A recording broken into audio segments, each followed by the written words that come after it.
Hi, everybody. We'll get started in just a minute. We'll let the rest kind of trickle in.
We'll get going in just a couple minutes. We'll give a few more people time to come in. We'll get started.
Okay. Frank, do you think we should get going? Yes. Okay. Hi, everybody. Nice to see you all. We will do some introductions in a minute, but effectively we have you for the next 3 hours, believe it or not, for our first Travel Oregon Regional Co-Creation Lab. We'll let other people probably slowly trickle in, and we'll go over some housekeeping items in a minute. But first off, I guess first, just want to make sure everyone can see a screen. Give me a thumbs up if you can. Alrighty, great. So before we get into some introductions, you are probably familiar with the agenda we'll be going through today, as it was part of our invite. So like I said, we'll be doing some team introductions so you can get to know who we are at Destination Think. A little bit of housekeeping just in terms of our virtual co-creation lab. And then we'll dive right into sort of where are we in terms of this transformational strategy process, where I'll turn it over to Frank Kpis, one of our senior strategists, to talk a little bit about the process, what we've been on with Travel Oregon and the industry. And then we'll start to go into some vision statements. So I think you got the homework prep for today's co-creation lab. So we'll start with that exercise, and then we'll move into a few more exercises that really focus on where do we want to go. So we'll break it into kind of 2 parts, because we'll take a quick break in between and then move on to attracting visitors. And then lastly, touch base on what's next with this journey with the transformational strategy. I've broken it out into 3 phases. So a few introductions from our side. I'm going to pass it over to Frank, and then he'll pass the baton to our team today, who you'll get to know really well. Okay, thank you very much, Shannon. I first want to pass it on to Danielle. Maybe you can say something in the beginning of this workshop in your region. Hi, good afternoon, everyone. For those of you who don't know me, my name is Danielle Tehema. I'm the Executive Director of Willamette Valley Visitors Association. We are the regional destination marketing management organization here in the Willamette Valley, and we oversee portions of or the entirety of 7 counties here in the Willamette Valley. So welcome, and I'm looking forward to getting some good feedback from you on how we can better serve the DMO on the community level and how we can be a better conduit to travel Oregon. So thank you. Okay, thank you so much, Danielle. Hi, everybody. I'm Frank. I'm a senior strategist at Destination Think and leading the project we do together with Travel Oregon. We love to do these kind of workshops with people from regions, places, states, cities. We have really a laser focus on places, and we try to bring these places closer to the people. And we really want to walk our talk here. So we're doing it already for 10 years. Now, I would love to do these workshops in 3D physically with you. Maybe we should have brought pie and coffee, but you know, it's not possible. We're still somewhere in a transition phase between COVID-19 and we're going now into winter. So we're going to do this as entertaining as possible in this virtual workshop. But first I want to introduce my team shortly, because this is quite a crowded workshop, so many people. So I brought many people as well, so that we can have discussions in a more intimate setting. And first I want to introduce to you William Becker. William, over to you. Thanks, Frank. Hi, everyone. My name is William Becker. I'm the Chief Strategist at Destination Think. I'm really happy to be here, and thanks for joining us. I'm looking forward to speaking to you today and learn a lot more about Willamette and what the future could be there. Am I passing it on? I'll pass it over to on to Rebecca then. Hi, everyone. I'm Rebecca Godfrey. I'm a senior strategic consultant with Destination Think. I live in Toronto in Canada, but I am very familiar with Oregon, and I'm very excited to learn more about Willamette today while talking to you all. So thanks very much. And now over to Amy. Hi, everyone. It's nice to meet you today. I would like to acknowledge that I'm presenting to you today, or joining today, from the shared land of the Squamish and Lillooet nations. I'm located in Whistler, BC, and we're quite unique that we are an area that is shared between 2 nations. If you ever do travel up here, there's a great visitor center, the Squamish Lillooet Cultural Center, that I recommend everyone go to. Speaking about Oregon, though, I look forward to learning more about your territory, your region today. Thank you. And I'll pass it over to Emily. Thanks, Amy. Hi, everyone. My name is Emily Neville. I'm a project manager here at Destination Think. I'm really excited to be here with you guys and be at this step in the process, and looking forward to hearing what you have to contribute. Thank you. Thanks, Em. And Shannon, Shannon Landreth, working from close to Rebecca, just outside of Toronto, in a small little town called Stratford, if you've ever heard of it. So also Canadian, and have been working with your team and your state since February with Frank as we kicked this really exciting project off. So I've been leading the project with the strategy team and many other researchers behind the scenes, and have had the pleasure to work really closely with the Travel Oregon team. So my role is essentially client strategist, and continuing this journey through to phase 3, which will finish up in February of next year. So a little bit of housekeeping. I see most of you are on camera. So as Frank said, we'll try to make this as engaging as possible. We know we're in a virtual setting. So if you feel comfortable enough to turn your cameras on, we'd love to see your face. As you are very familiar with, the chat feature is great to capture comments and questions. So feel free to use that during our main main room session, as well as the breakout sessions. We'll try our very best to address all the comments, but we will certainly look at them after the call as well. If you would like to speak, just raise your hand. It's got the little fun raise your hand feature on Zoom. And then if you're not, we'd love for you to be on mute just to make sure that we're sort of covering up any background noise. If you haven't done so already, please update your Zoom name so we can make sure we get to know each of your names. We will have a couple breaks as well, so those will be indicated throughout the call. And we also have assigned each of you to a breakout session with Frank, William, Rebecca, and Amy, who will be facilitating some exercises today. And if those exercises end a little bit early, just feel free to come back to the main room as we'll do a lot of sort of bouncing back and forth and some sharing as well. Just a heads up, we're also recording this session, and this is purely because we want to be able to listen back to all the wonderful insights we'll get from you today. And lastly, if you do any technical difficulties, if you get kicked out of the room or anything like that, Emily will be around, but you can also, I will be in the main room as well for any support. So without further ado, I will turn it over to Frank, and he will sort of touch base on where we are in this process and in this journey with Travel Oregon. Hi, everybody again. Where are we? Well, first of all, where am I? I'm not in the same room as you. Most of you are in Oregon and in a specific part of Oregon.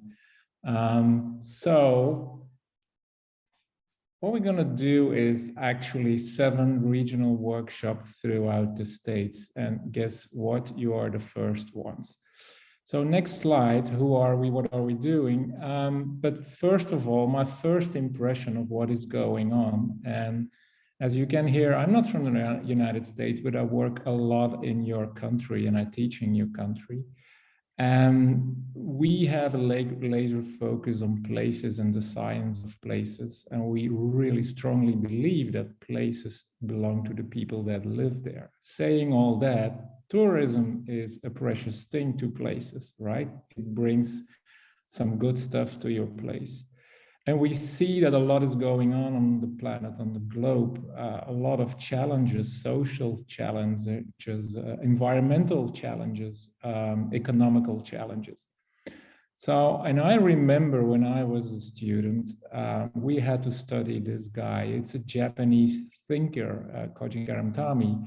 You should not remember the name, but what really resonated with me is a metaphor or an analogy he always used. And he said, it's more easy to build a new boat than have a boat and fix it while you need to keep it floating, right? That is the challenge. You can't start from scratch in a place. There is a lot of things that are given, your history, your environmental, geographical, and economical data are there already for a long time. So you can't reinvent a place. You can't get rid of a place like a product and say we need something new. And we should not overlook that. Next slide, please. So we are doing a process with Travel Oregon, and it's quite thorough. We are working on this already from February, and guess we have 50% of the work done. Now, saying this and knowing that you're the first workshop in a series of 10, in 2 weeks, we will have been doing 80% of all the work. What is the final deliverable? It will be a transformational strategy, meaning transforming is changing, but starting from what already exists, right? Again, not starting from scratch. That is transforming. And on top of that, we're going to help Travel Oregon and give them a lot of recommendations how their organization should look like to execute that strategy. Now we're going to co-create that strategy with people from Oregon, with the regional DMOs, with the leadership of the regional DMOs. We also do sessions with the BIPOC community. We do sessions with tribes. We have a presentation to the commission. We had a focus group with the leadership of the regional DMOs and so on. So we want to do this thorough. Next slide, please. So what have we been doing so far? We have 46 one-on-one interviews with Travel Oregon. We had, in the meantime, 12 interviews with key industry stakeholders. We had group interviews with agency partners of Travel Oregon and other consultants. We had an industry engagement session with participants after the governance conference of Oregon.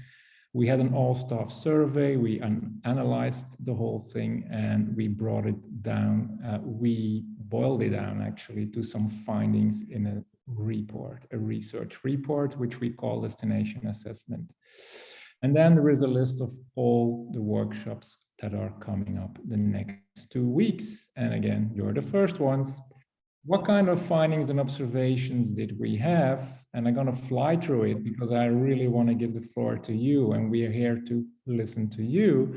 What we really learned from these sessions with, I don't know, there were 3 or 4 breakout rooms with 20, 30 people. So a lot of people from the industry spoke. And the first thing that really struck us that was they say, hey, tourism brings dynamics to a place. It's a good thing, it's a positive force.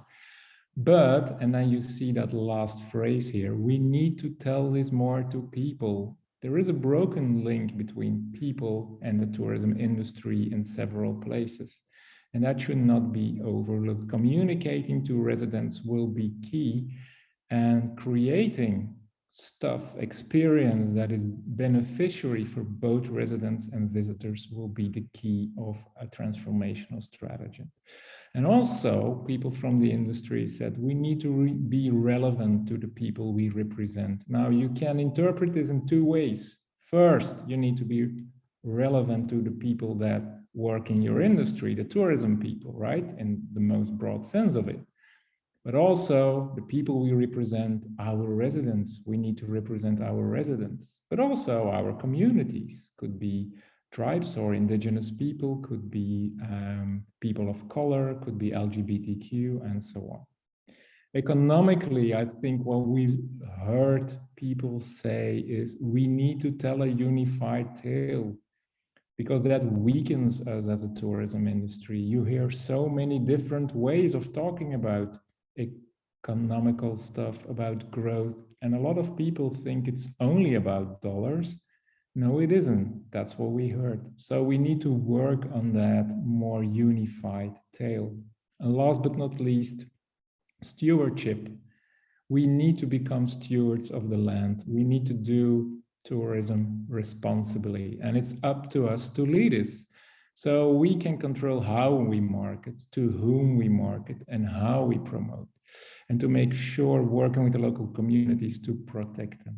And that's why you are here to answer the whom and the how we're going to do these things. So we're very curious to hear as many ideas as possible. And I will say this over and over again, there are no bad ideas in our workshops. So next one. Findings, observations. What we learned is that the way people define management, destination management, is quite different. We interviewed a lot of people and they use different definitions. This is not about semantics. This is about being together in a unified story, remember?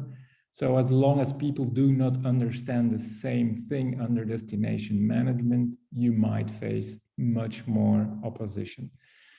It's not about fixing problems all the time. A lot of people define destination management as we need to clean up the litter, or there is too much visitor pressure, congested roads, traffic jams, we need a cleanup day, all these things.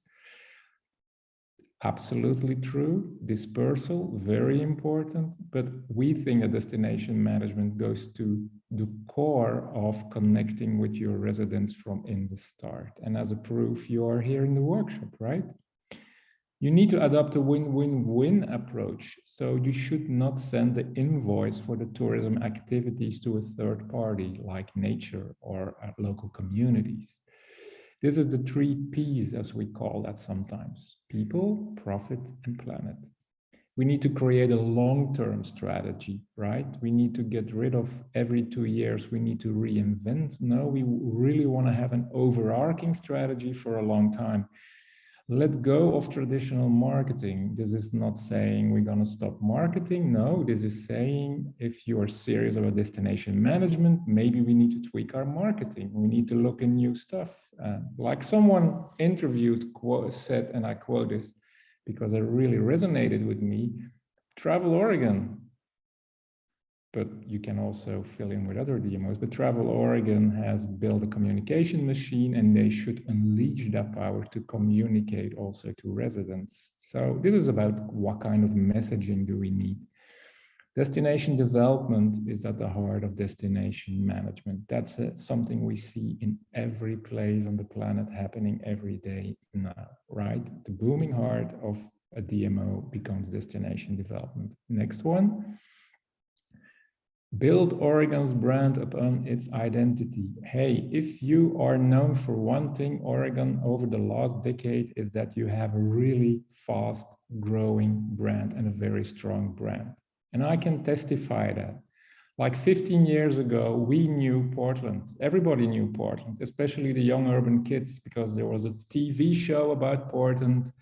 And yeah, it's a very, very known brand. Nowadays, every European, well, people I know, they can point on a map where Oregon is. So you did a great job. What we're saying here is please keep that brand, but it should come alive also among residents, because unhappy residents that are not aligned with your stories are posing a business risk.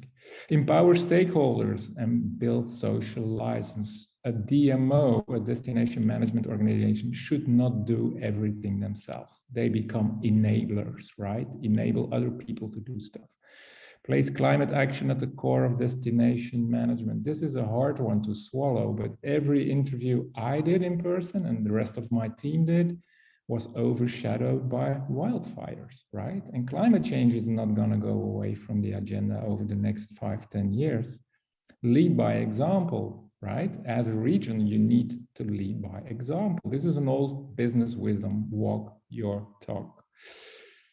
DEI is very important, and the social challenges you have in Oregon. So that should rise among many people that we surveyed and interviewed to the top of what you're going to do. You need to address this, and it should be strategized, right? It should become a strategic objective. And last but not least, establish new KPIs and measurement, meaning if you're serious about destination management, you should look into how we're going to measure that, how we're going to measure success for our destination.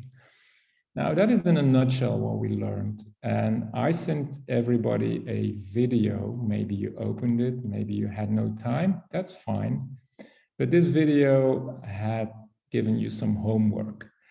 And just as a sort of opening question before we go into these breakout sessions, we just want to ask you one question. What about this vision? Next slide, please. Okay, next one. So this is the current vision of Travel Oregon. A better life for all Oregonians through strong, sustainable local communities that welcome a diversity of explorers. We are very open about this. Do we want to change it? We don't know yet. That really depends on these workshops. So we want to hear your thoughts. Do you like it?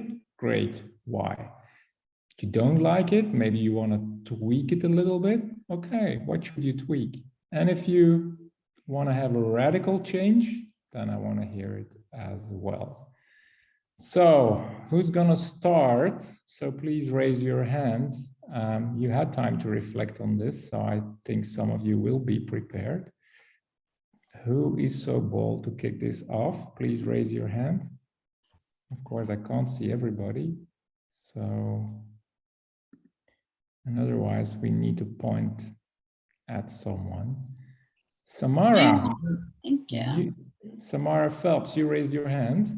Hi. So yes, Samara Phelps, I'm with Oregon's Mount Hood Territory. We're Clackamas County Tourism. And yes, I actually was really happy to go back and visit this because I think while we need to get some common definitions around these words, I felt like it was still relevant. And the most critical in there for me is for us to look at what sustainable means and really about what local means and how the local is informing what is sustainable, what is strong. So local is really the pivot point for me on this relevancy. If we nail local input correctly, that I think this is really relevant. Okay, no, thank you. Great point you made over there. Okay, that's something. And if you want, you can use the chat feature too. If you don't want to. Yeah, we're with many people, so everything you are going to write in that chat button will be noted by us as well. So, okay, who else? I know this is hard. This is not an intimate setting, but who wants to? Well, Jeff raised his hand. Jeff, now. Okay, Jeff, yes. I before I add, this is really a question back. So just to get me primed, first of all, thank you for doing this work. I think it's super critical, and kudos to Travel Oregon for doing it. I'm curious, kicking off the strategic planning session in general, was this due, just for my background, was this in response to COVID, or has Travel Oregon done this before? Is this a new process? I've only been in this role 6 years, so I'd like just a little background of on that. Is that okay to ask? Yeah, that's okay. But in return, you're gonna ask and you're gonna respond on the vision. Is that a deal? I will, for sure. Okay. I can jump in really quick if that's helpful. We do strategic planning every 2 years, Jeff. It's in our statute, to create a new plan and budget every 2 years to be approved by the commission. This is definitely a more extensive process than we've ever done before.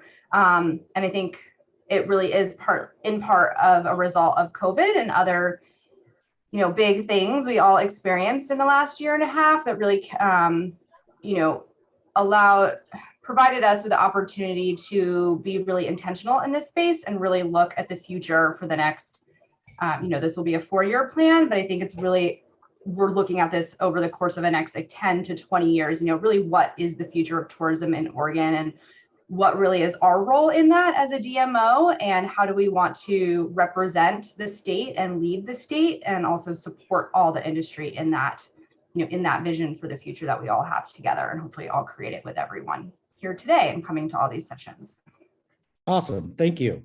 I will jump in and echo what Samara said. I think for me, sustainability is a wide, it means a lot of things. So I think being sustainable is adapting and changing, and what does that look like?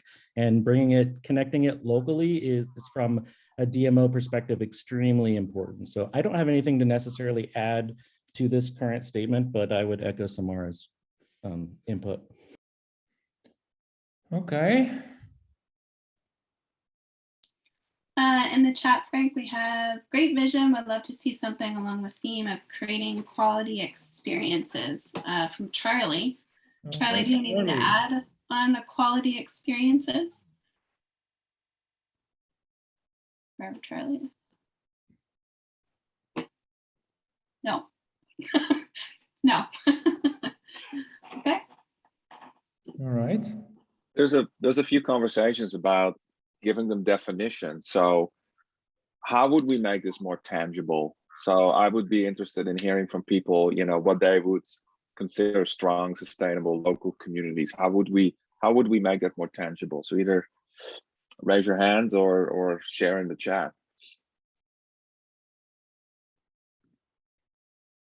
Yeah, so what does it mean for you, right? What does sustainable mean for you? What is local community meaning for you?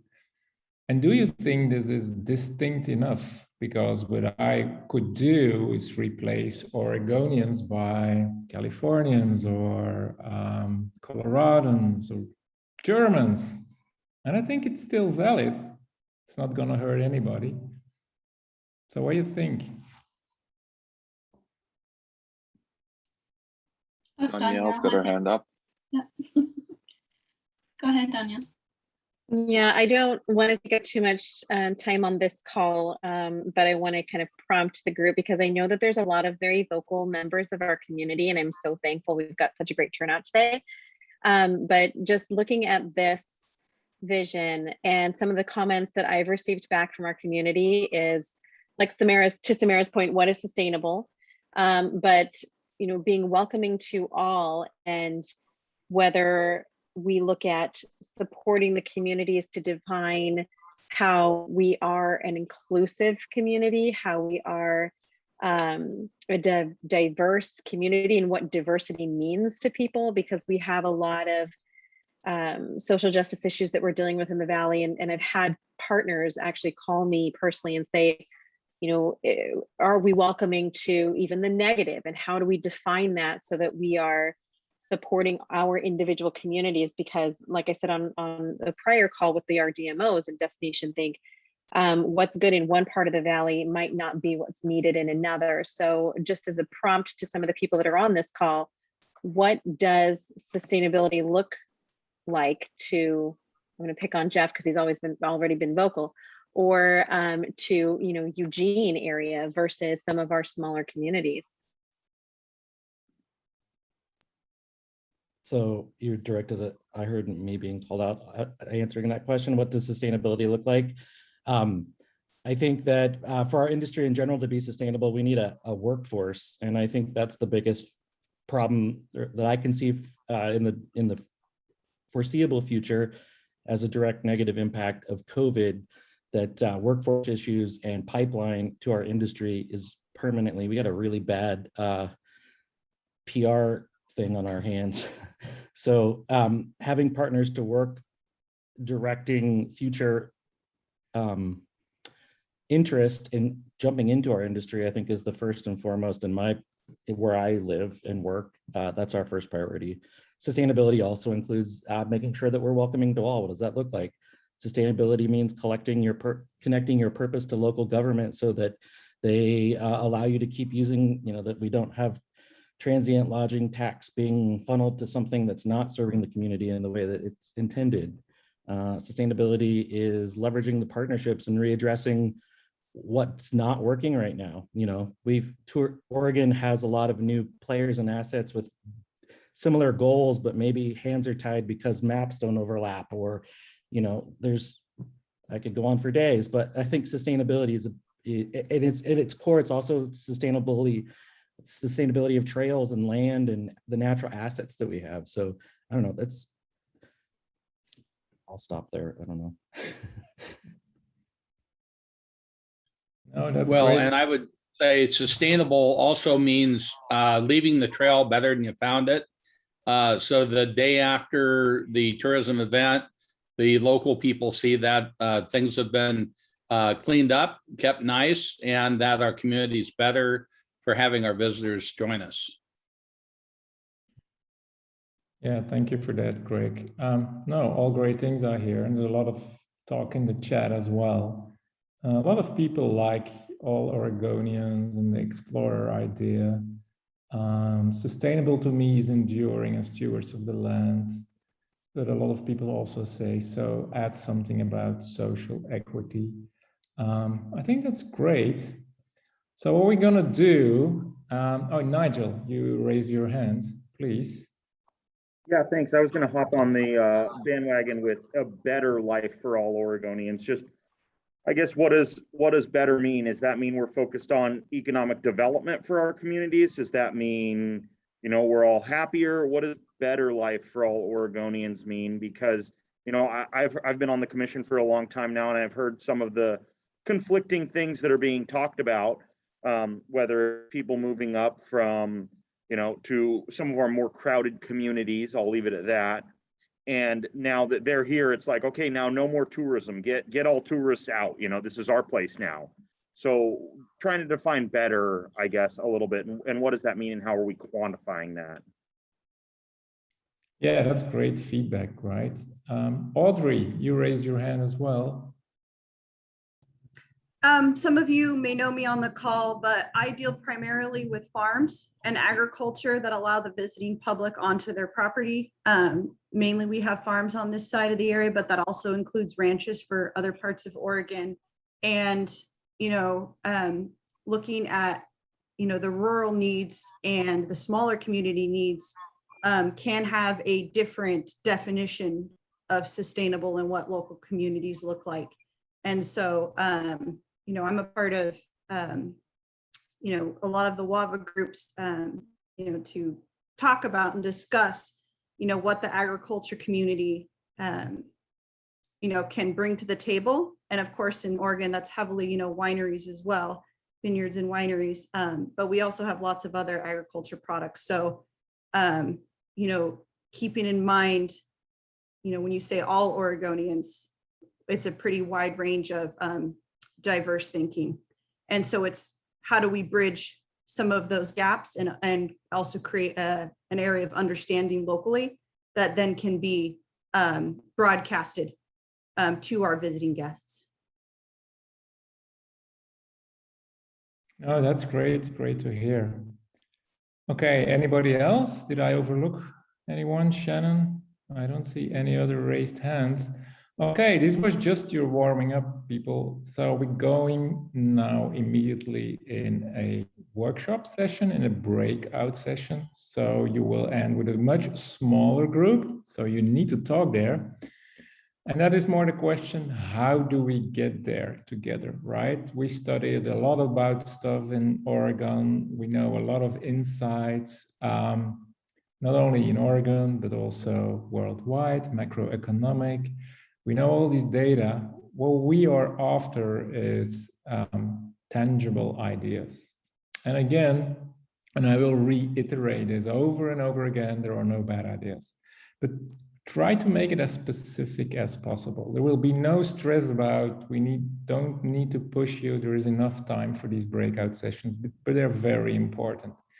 The mindset of you should be you from Willamette, right? And I know I have a hard time in pronouncing Willamette. I exercised the whole weekend. My accent is nearer to French, so we have another kind of way of pronouncing things. But that should really be your angle, right? What does it mean for Willamette? So how do we get there together? Next slide, please. Because we believe that a strategy is not a document, right? That's the easy part, to write something on paper and that reflects a little bit what everybody has been saying.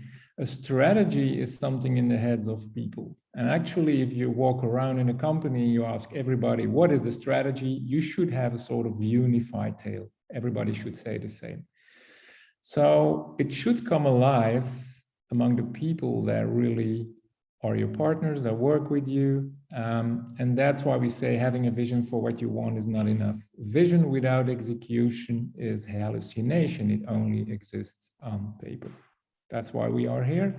So what needs to be true? That is actually the pending question in these breakout sessions we're gonna have with you.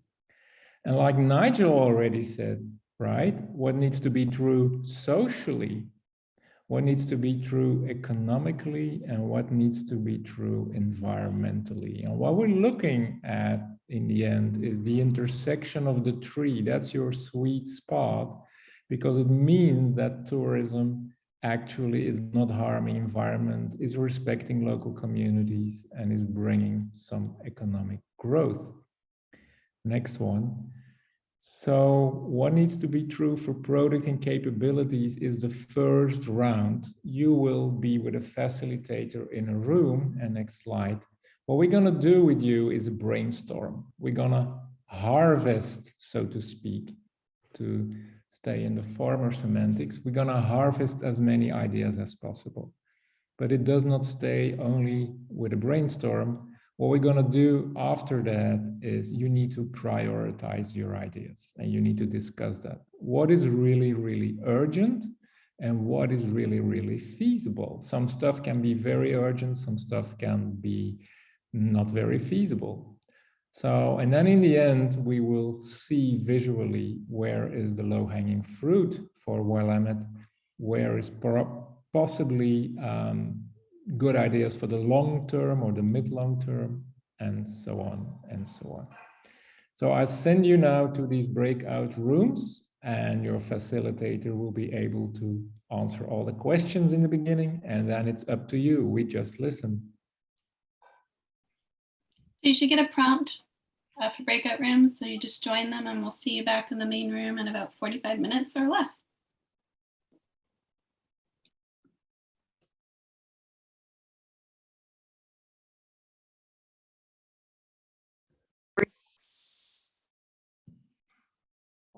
Hi, everybody. Glad to see you. Hi, Lisa. Hi, Nikki. Hi, Jesse. Hi, Jeff. Hi, Leslie. Hi, Mandy. Hi, Dan. Hi, Stash. Hi, Tina. There's good news and bad news. The bad news is you're stuck with my accent for the next 40 minutes or so. I hope it's understandable enough for you. The good news is this should be actually a very important exercise, right? Because this is gonna actually feed our strategy. This is gonna fuel it. And we do that not only in your place, we do that in 6 other places, and as said, for also groups of special interest. We bring all that together, and based on that, we're gonna create, together with Travel Oregon, your overall strategy. So everybody in this workshop should participate, right, as a rule. And probably if we go now to the Jamboard. In the meantime, can you just in short, introduce yourself? Just say quickly who you are, what is your role, what kind of organization you're working for, you work for yourself or another organization, and tell me what your favorite destination is outside of Oregon, maybe a neighboring state, maybe somewhere abroad, or even some place you dream of to go. Lisa, why don't you kick it off? Great, thanks, Frank. Hi, everyone. My name is Lisa Edel. I'm the Director of Global Strategic Partnerships with Travel Oregon. And I'm excited to be here today having these discussions with you. My favorite destination outside of Oregon is New Zealand. And if you've ever been to New Zealand, you know it's actually very, very similar to Oregon in a lot of ways. So special place for me. Thank you, Lisa. Maybe I never told you, but I wrote the strategy of New Zealand, so I'm very familiar with them. And you're right, it's a great place. Nikki Marazzani, you're next. Hi, I'm Nikki Marazzani, and I'm the Executive Director of the Monmouth Independence Chamber of Commerce and Visitors Center. Been there for 4 months. I'm starting at like 0 today, so this is going to be great for me. My favorite place, oh gads. I love Barcelona, but I have to tell you, Alaska is probably one of the most beautiful places I've ever been in my life. So, but I'll go anywhere. Okay. Wow, Nikki, this is a very extreme choice because Barcelona is studied all over the time as an example of over-tourism. So they did bad planning in the past and they really, really struggle. And it becomes so dire, they need now to limit access to certain places, parks, and so on. And Alaska is not overpopulated, right? So that's great. But yeah, I love Barcelona as well. Jesse, I think we met already today.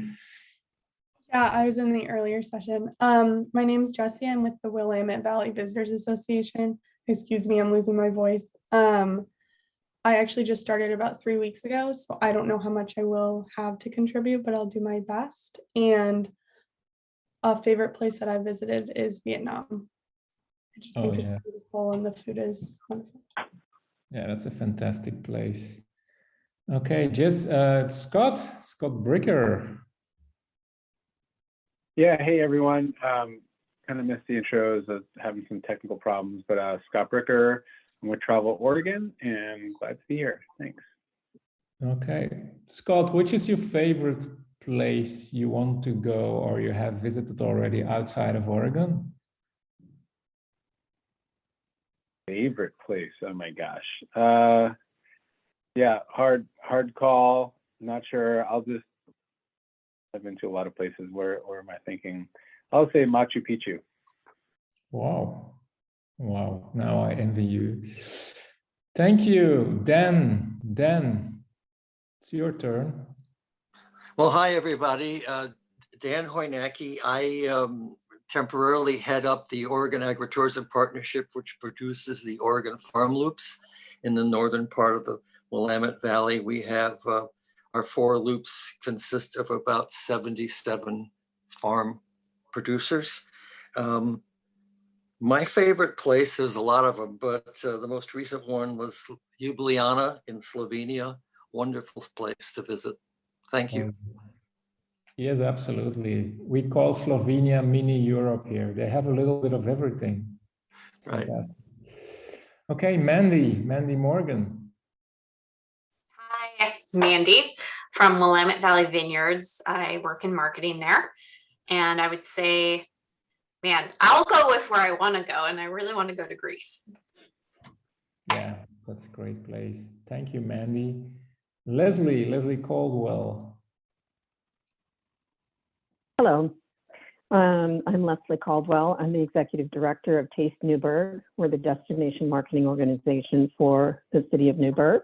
And my favorite place, well, I think since Lisa said New Zealand, I'm going to go with Thailand, but I love New Zealand too.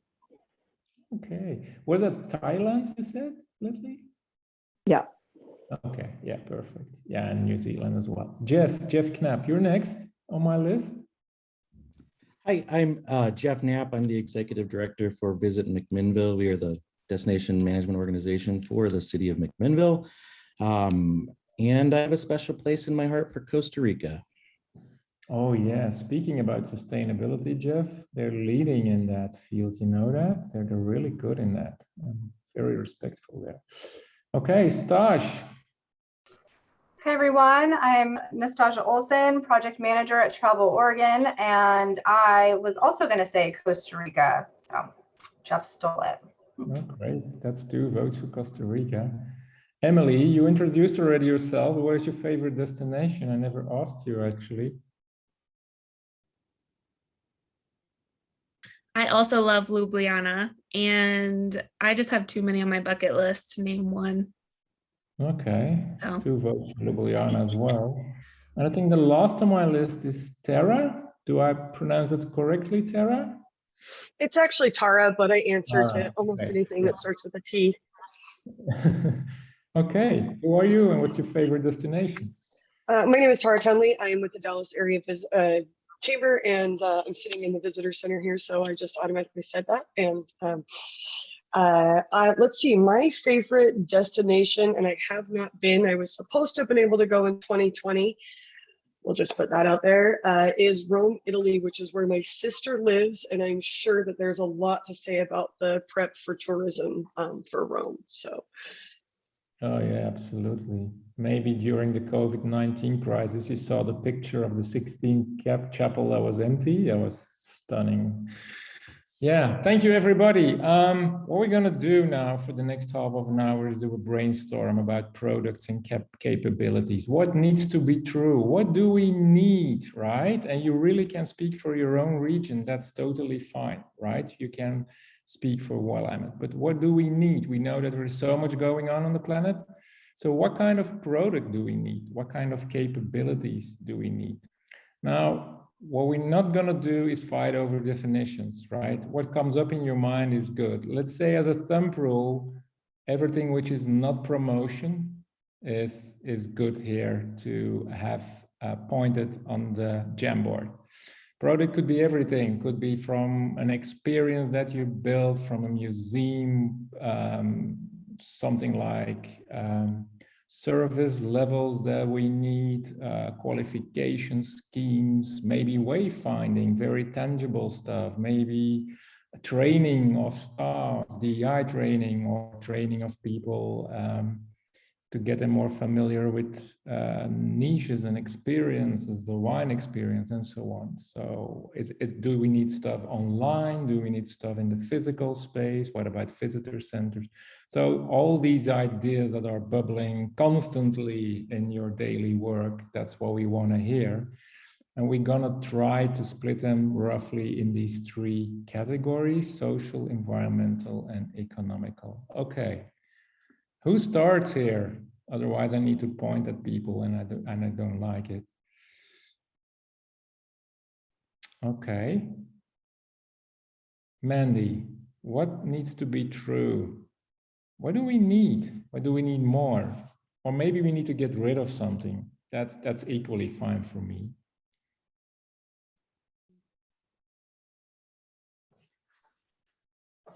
Man, I'm still thinking. Sorry. Yeah, and again, there are no bad answers. Yeah, I mean, I think Oregon, you know, with Keep Oregon Green initiatives does pretty well there, and beach cleanups. I don't know necessarily if tourism or tourists know that, you know, we're cleaning up after them. That's one thing that came to mind. Do you want to see more of that cleanup actions? I mean, there always can be more.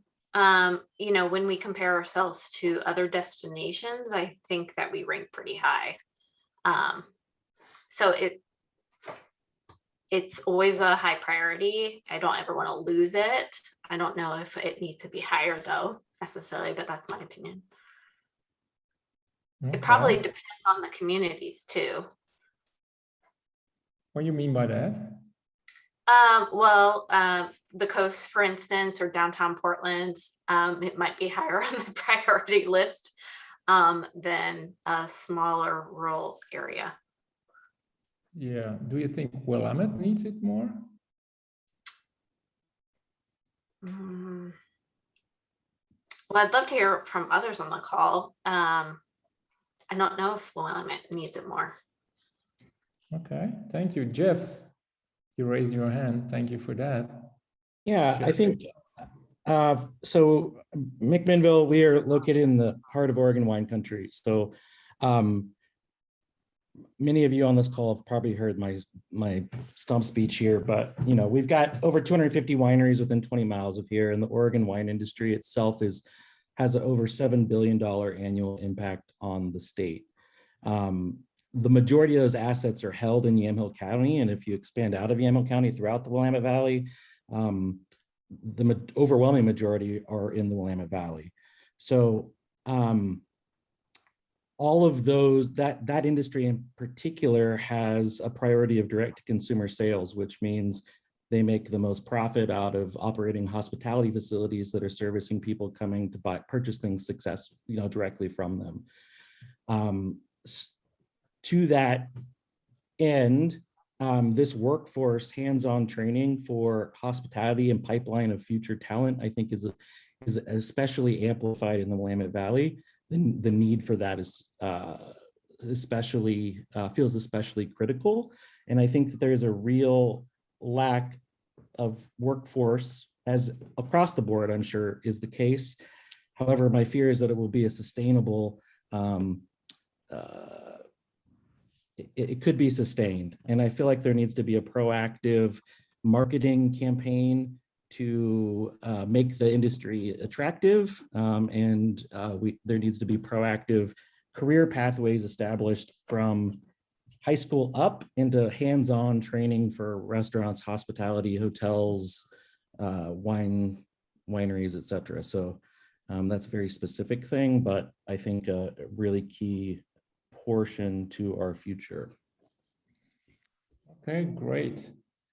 So Emily, can you stick it down? All right. That's great to hear, Jeff.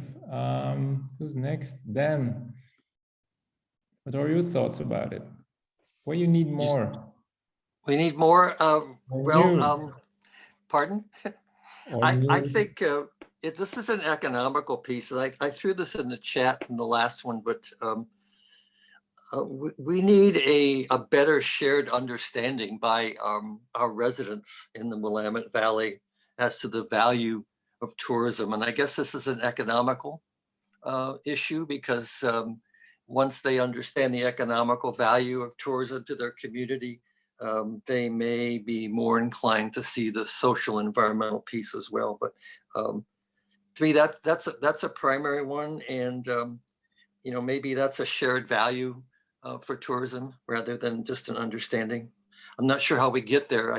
It's been a need. I started tourism 30 years ago and did community development following that. So that is community development 101. So it's always a struggle here. Okay, thank you. Any ideas how to bring that value of tourism to residents? Because you say they really doubt or they don't know it.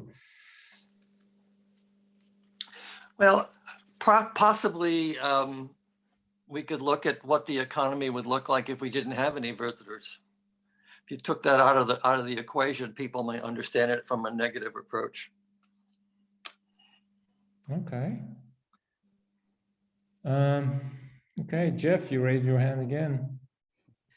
Sorry, I work in this all the time. So I think I would like to echo Dan. I think it's critical that we connect tourism to economic development and connect people through that idea. And I would also go the extra length of maybe referring to tourism as the visitor economy and not as tourism. In a rural area, tourism, when you say that word in the rural area, you immediately get pushed back, especially when you're talking about interfacing with agriculture. So I think even our language around how we speak about it and tying that into local government, their strategic plans, both on a city and county level, if we can get the visitor economy to be recognized as economic development and embedded in their strategy and embraced, I think we've seen some really big success from that. And I think that it would be successful for others to do the same. So I hear you saying that visitor economy faces less opposition than when you talk about tourism. Is that right? Are you asking me or are you asking the group? No, I asked you. Yes, I think it's right. I think the word tourism is a bad word in rural Oregon, especially when you. Yes, I think it's a bad word. No one that I know of says, you know what, I want to go to New Zealand and be a tourist. I think that you want to feel like you're a local. You want to be perceived as a visitor, in my opinion. And changing that language in the work that I do and have done has been a really big bridge to getting some collective buy-in locally. So yeah, collective buy-in. It's probably something we need to note as well, Emily. Okay. Leslie, sorry, you raised your hand already for a while. Yes, I agree with both what Jeff has said and with what Dan has said. And I feel like, both Jeff and I have DMOs in Yamhill County, and we're in the major town centers, but I feel like sometimes there's a residential, well, I don't even want to say residential. I feel like there's a disconnect sometimes with my city, at least, as far as the city leadership. They think more about the city limits and they forget what the contribution is of the wine industry and the economic benefit to them. And so I think it goes under the education area of how can we better educate our city leaders, how can we better educate our residents. And I liked what Dan said about, where would we all be if we didn't have that industry in our areas.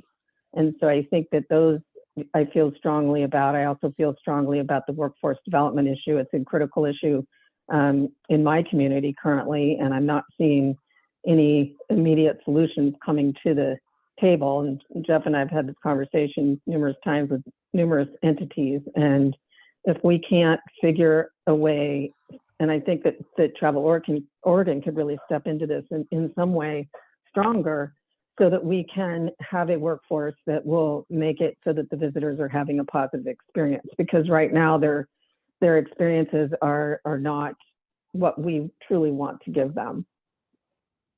Okay. Wow.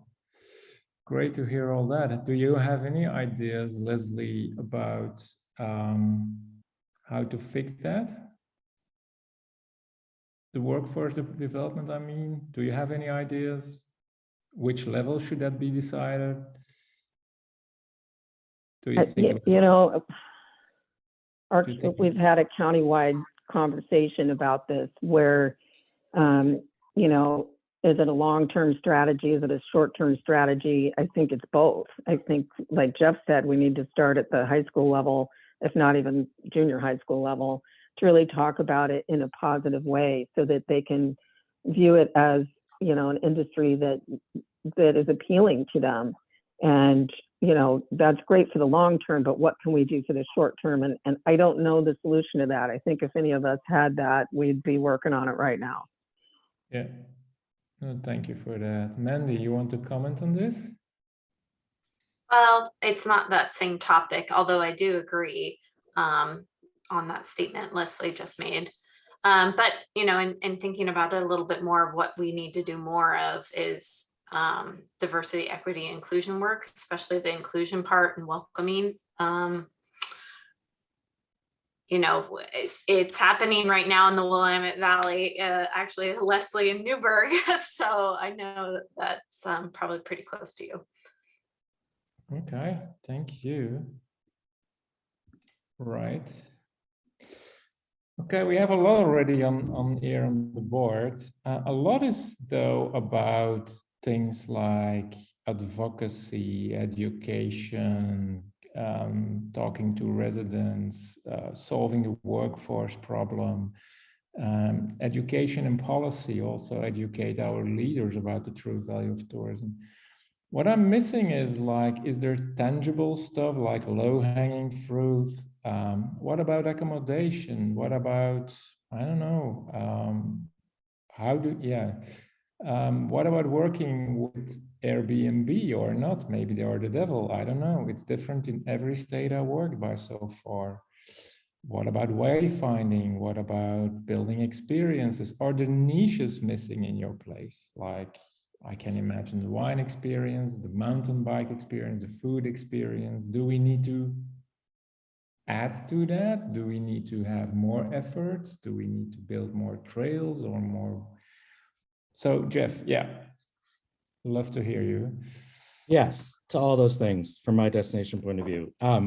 We have a extreme shortage of rooms. We have over demand for our destination and fewer rooms than can accommodate them. We also need to extremely diversify our area as far as what we have to offer. We're extremely lacking in outdoor recreation opportunities and organized trail systems and assets, mountain bike parks, just marketing this area as a place to do that, to fish and hike and all of those things, and arts and culture. So we have a large opportunity to expand arts and culture. And then this would take a miracle of movement, but how to crack the agritourism nut where small farmers are benefiting and to a greater level within Yamhill County personally would be a glorious win for our local small farms, in my opinion. Can I ask you something like, a lot of people refer to Italy as their dream destination, and they invented something, maybe you know what I'm going to say, so tourism and agriculturo turismo. Right. Is that what you're looking at as well here? I mean, I think that's an aspirational model that we should be looking at, but as many people on this call would tell you, Oregon land use laws and tourism don't line up very well. So whatever the benefit, I think it's very obvious from a tourism lens or a visitor economy lens that there's opportunity there. However, I think that the need for it and the demand needs to come from the farmers. And I think that the model that how we've been trying to move this forward has been from a tourism first. And I think there's a lot of potential, but it needs to come from the agricultural community first. I think that it's a necessity for small farms to be viable in the future, in my opinion. And for us to have people that still want to invest and be part of the food system and the food chain, having a direct visitor interface with that in an appropriate way, I think is critical for not just the Willamette Valley, but for the state of Oregon. Yeah, where I live, farming tourism is booming, especially after COVID. That's what people want to have, locally produced food. They want to see that it is traceable. They want to slow down. They want to get out of the hasty pace of life, all these things. So probably we have that. I mean, we have it to an extent. However, I think that it could be improved and expanded to the benefit of farms. Okay, thank you so much. Leslie. So when Jeff was talking about for our county, the one thing I would say for Newburgh is we are located on the Willamette River Water Trail, but yet we have no paddle operators. We have a hard time finding, kayak and canoe rentals. We have media coming on Friday where we, if we want a kayak for the media person, we have to go all the way to the far end of Portland to get that. And so I think, there's been much work that has been done in the Willamette Valley region about the water trail, but on our end of it, it's pretty, it's like bring your own equipment or we can't offer you anything. And so I'd like to see some development there if possible. Also safe cycling, our roads are not necessarily safe for road cycling. And if there's a way to improve that for our county, I think that would be beneficial. And just, how do we ensure that our visitors are having safe and welcoming communities? So back to the DE&I side of things. Yeah, absolutely. There's a lot of things that you said. That cycling product, how to improve that? Is that like being not known? Is that improvement of the trails, the bike trails? Is that improvement of, I don't know, do you need an app, maps? What is it? I would say improvement of the, making the roads, safe for autos as well as cyclists. Jeff's better on the cycling side than me. So Jeff, please feel free to weigh in on that. I think having county and state priorities for adding shoulders to roads when being worked on, or having some sort of funding mechanism to make that reasonable for cyclists, especially out here where, everyone that so many people visit and want to cycle through wine country. It's a very fantastical idea. And there's limited spaces that are safe for that. So we focus on marketing gravel riding right outside of our community into the Coast Range, which is safer. And but how do we do that? It's, I think, through a collective focus on that as a priority. I think we have a lot of mapping that's already out there, people using different apps and things like that to guide them where to go. But having a collaborative focus for focusing development dollars and advertising dollars around that issue. Okay, great, thank you. Dan, you raise your hand as well. Yes, thank you.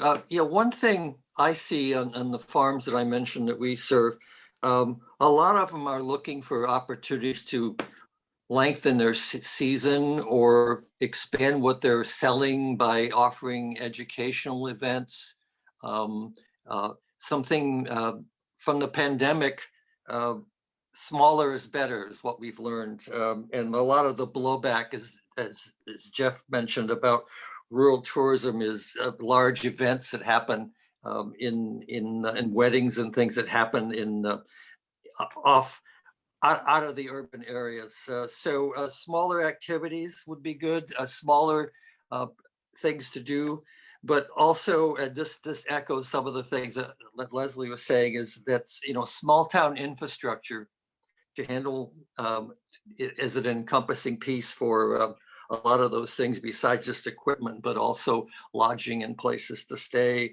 And the workforce is really the infrastructure. Again, I don't want to redo what has already been said, but that's a piece that we could do better on, because without that infrastructure, a strategy of wanting people to extend their stay in the Willamette Valley. It's a big place. There's a lot of places to see, but it may be hard for them to visualize, you know, changing lodging more than twice during that period to spend a week here if they wanted to.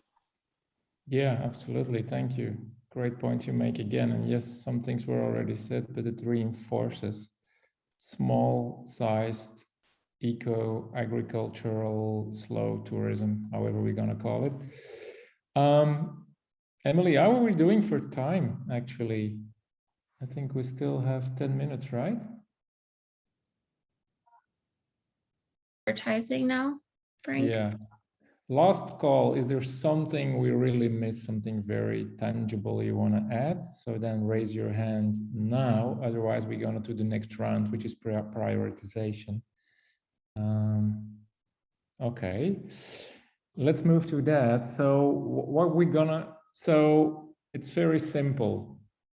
You need to say, is this urgent to do? And we can't say about everything it's equally urgent. But if you do, there is another thing we need to check, how feasible it is, right? I give you an example where you hear a lot of time is like fossil fuels, we need to cut on that, but this is not for the short term. That's what I hear all the time. So people will say this is less feasible, this is more long term, but it's very urgent. But you can play with it. Some things are not so urgent, it's more nice to have, but it's very feasible, right? Okay, I think changing language of rural tourism. What do you think, people? Is that urgent and is that feasible? Come on, don't be shy. All right. Then I'm gonna ask Mandy. Always get picked on. Let's see. I guess I don't know how to prioritize that. I think it's difficult to, yeah, is it difficult to change wording? It's like, on what scale are you talking about? Are you talking about statewide? Are you talking about just, you know, locally? So, I mean, if you're talking big statewide across Travel Oregon, you need a lot of buy-in, and I think that has lower feasibility. Okay, that surprises me. Does everybody agree about this one? Is it so difficult to change wording in your state, to agree upon it? I don't get, I've changed it, but I don't know that I have buy-in. My community is changing it. Okay. I mean, I think it goes along with the need to, it's really connected to the education of residents and city leaders. They're almost hand in hand. So, I mean, I look at it as looking at tourism as economic development is urgent. Whether it's feasible or not, I think it's urgent. Yeah, anyway, so it's very urgent, but probably not that feasible, Emily. Okay. So the next one is the DEI. A lot of work is to do there, has been signed by many people. What do you think, Nikki? Where should that belong? Is that urgent and is that feasible? Well, like you said, it's a lot of work. So probably parts urgent and feasible. Okay, then it moves to the right upper quadrant. Okay, community development in the economical department. Who said that actually? Who brought it up? Community development? Was it you, Jeff? Maybe me. Yeah, probably. What do you think? Feasible? Urgent? Yes and yeah. I mean, the things I bring up, I think are all urgent and feasible. That's if that's naive. But I think that it's urgent that we have collective buy-in, and I think it's feasible to do it if we're focused. But I sense the future of Oregon tourism resources being tied to community buy-in. So in that sense, I see it as a critical foundation for our future. Yeah, absolutely. I think, and if you say it sounds naive, I think every change starts with something naive. Otherwise, there would be no change because nobody believes in the beginning in it. So yeah, that's a good point. So Emily, do it to the high urgency, high feasibility. Expand arts and culture, which is very intriguing for me. What do you think about this? Dan, what do you think? Arts and culture. Build better Arts and culture, well, that's something that we should be working on all the time. And to me, that goes hand in hand with some, maybe perhaps creating some of the smaller events and activities. So it's pretty important. I think it's feasible, but I would put it in on the line between that line. Yeah, that line it's not quite as urgent as some of the other things, like you haven't gotten to workforce development yet. Yeah, absolutely. What could be great cultural experiences in the place where you live? Is that the history of farming, or?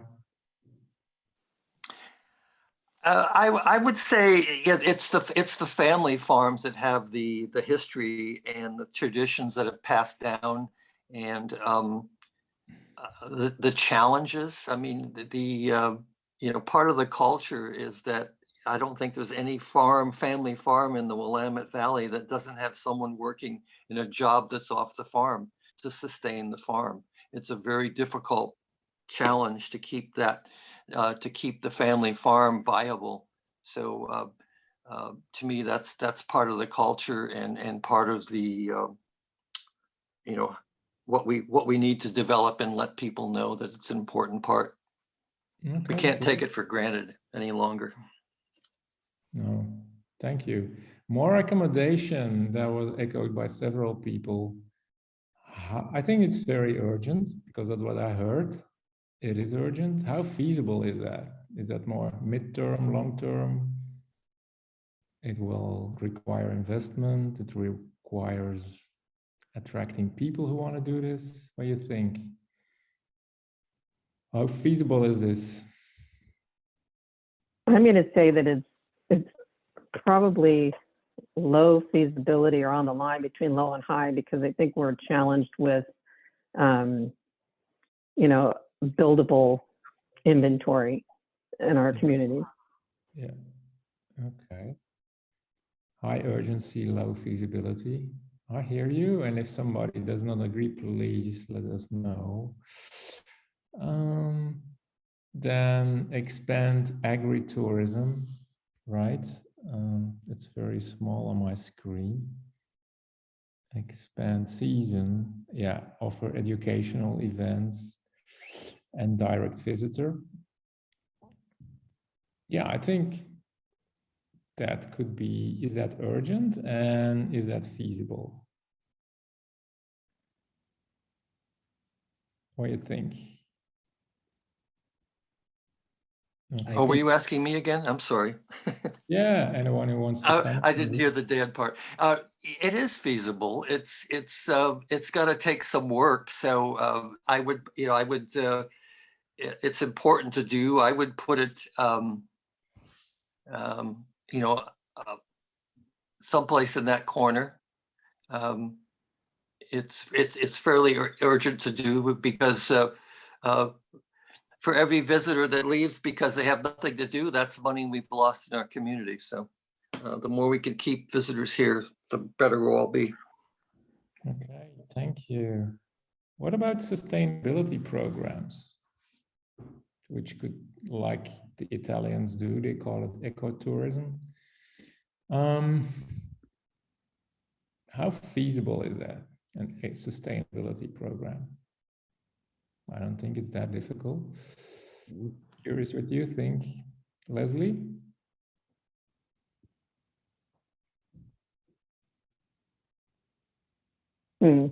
Not sure. I would probably say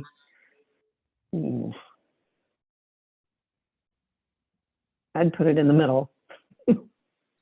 Right in the middle. So somewhere like it's not that urgent for you? No. Okay, no, that's an honest. Everybody That's agree? kind of what I was saying too, is like we have a lot of the infrastructure in place. So the urgency isn't as high because some of the programs are already there, but it's Okay. highly feasible because the programs are there. Yeah, that's a good point. All right.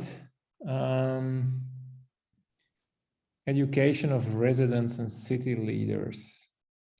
That's a bit, again, like changing the semantics and changing language, I guess.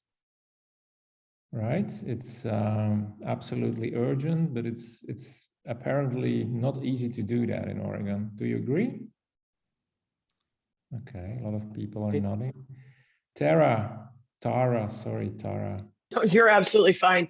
I absolutely agree. I think that sometimes if we don't have the right verbiage and the right education of our leaders and those who are supporting and or sometimes sponsoring, promoting these programs, we don't get the same buy-in.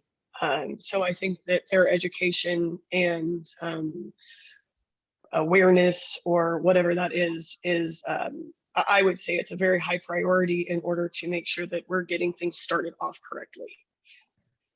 Okay, thank you. So I think it really is very urgent, Emily. We're moving to there, but it's low feasibility. Yeah.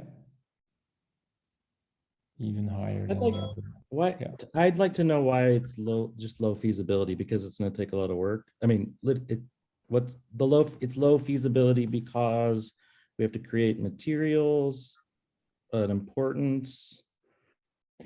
Because like I feel like we could totally. This is like an area where I think Travel Oregon could step up to the plate in a big way as a leader with information and data and ways to market the connectivity to local government. I feel like it's.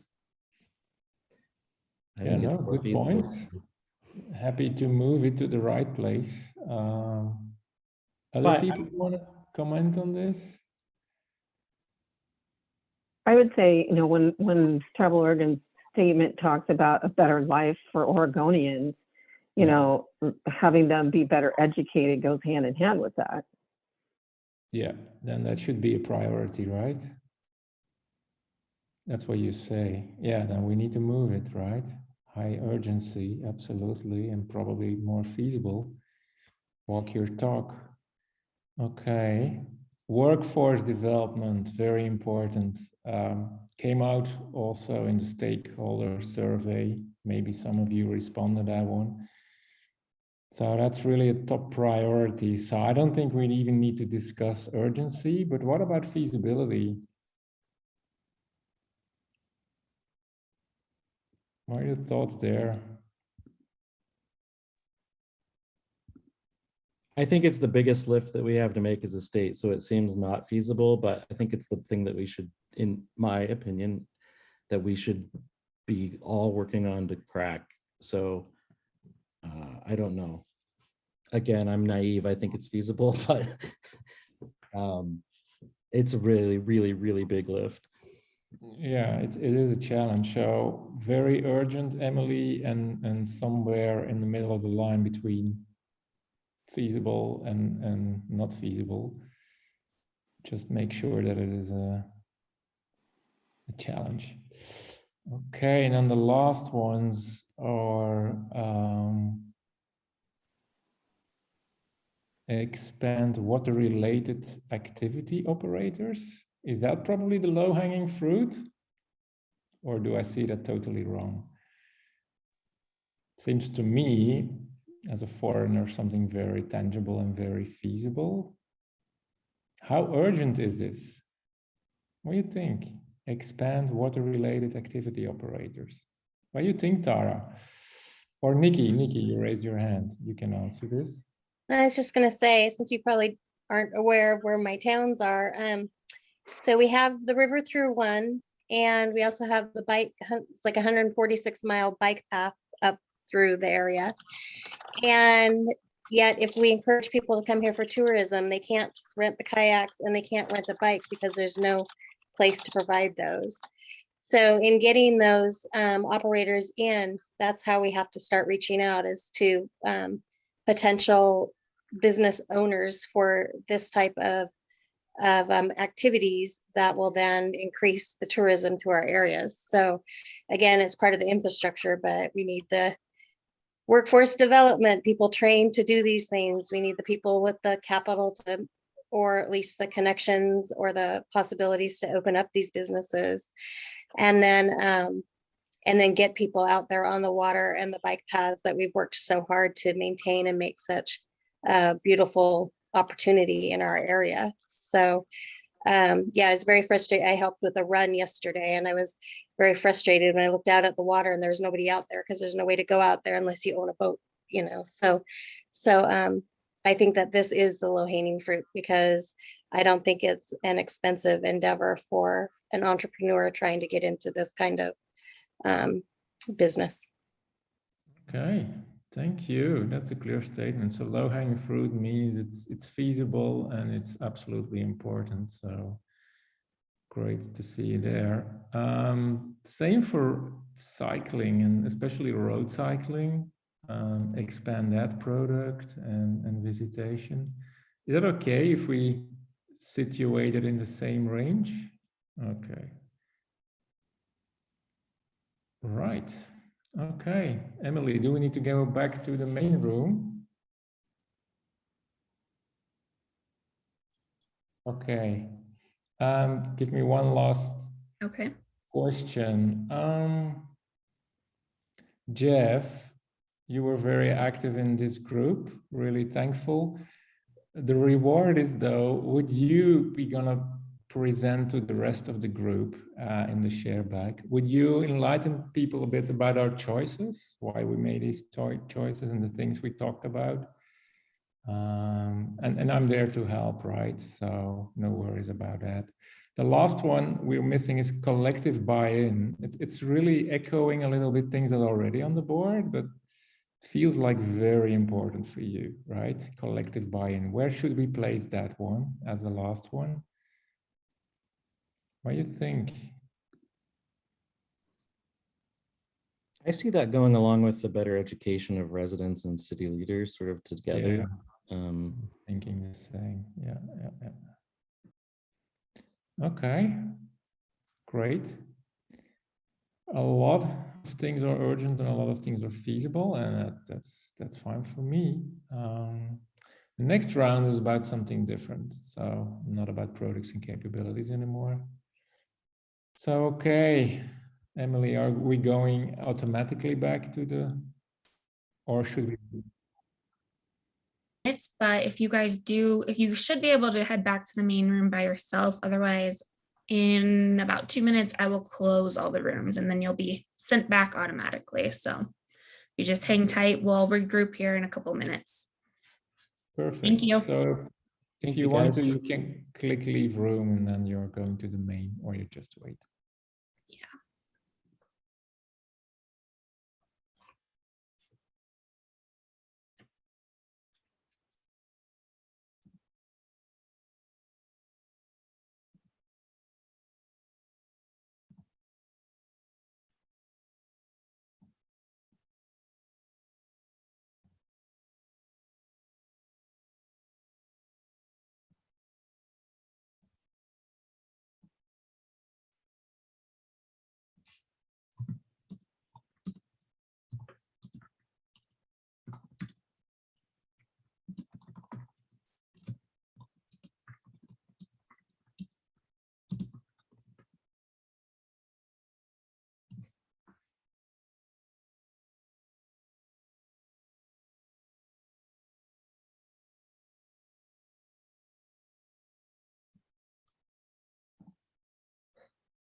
I'm sorry, Tom, that wasn't me. That happens automatically.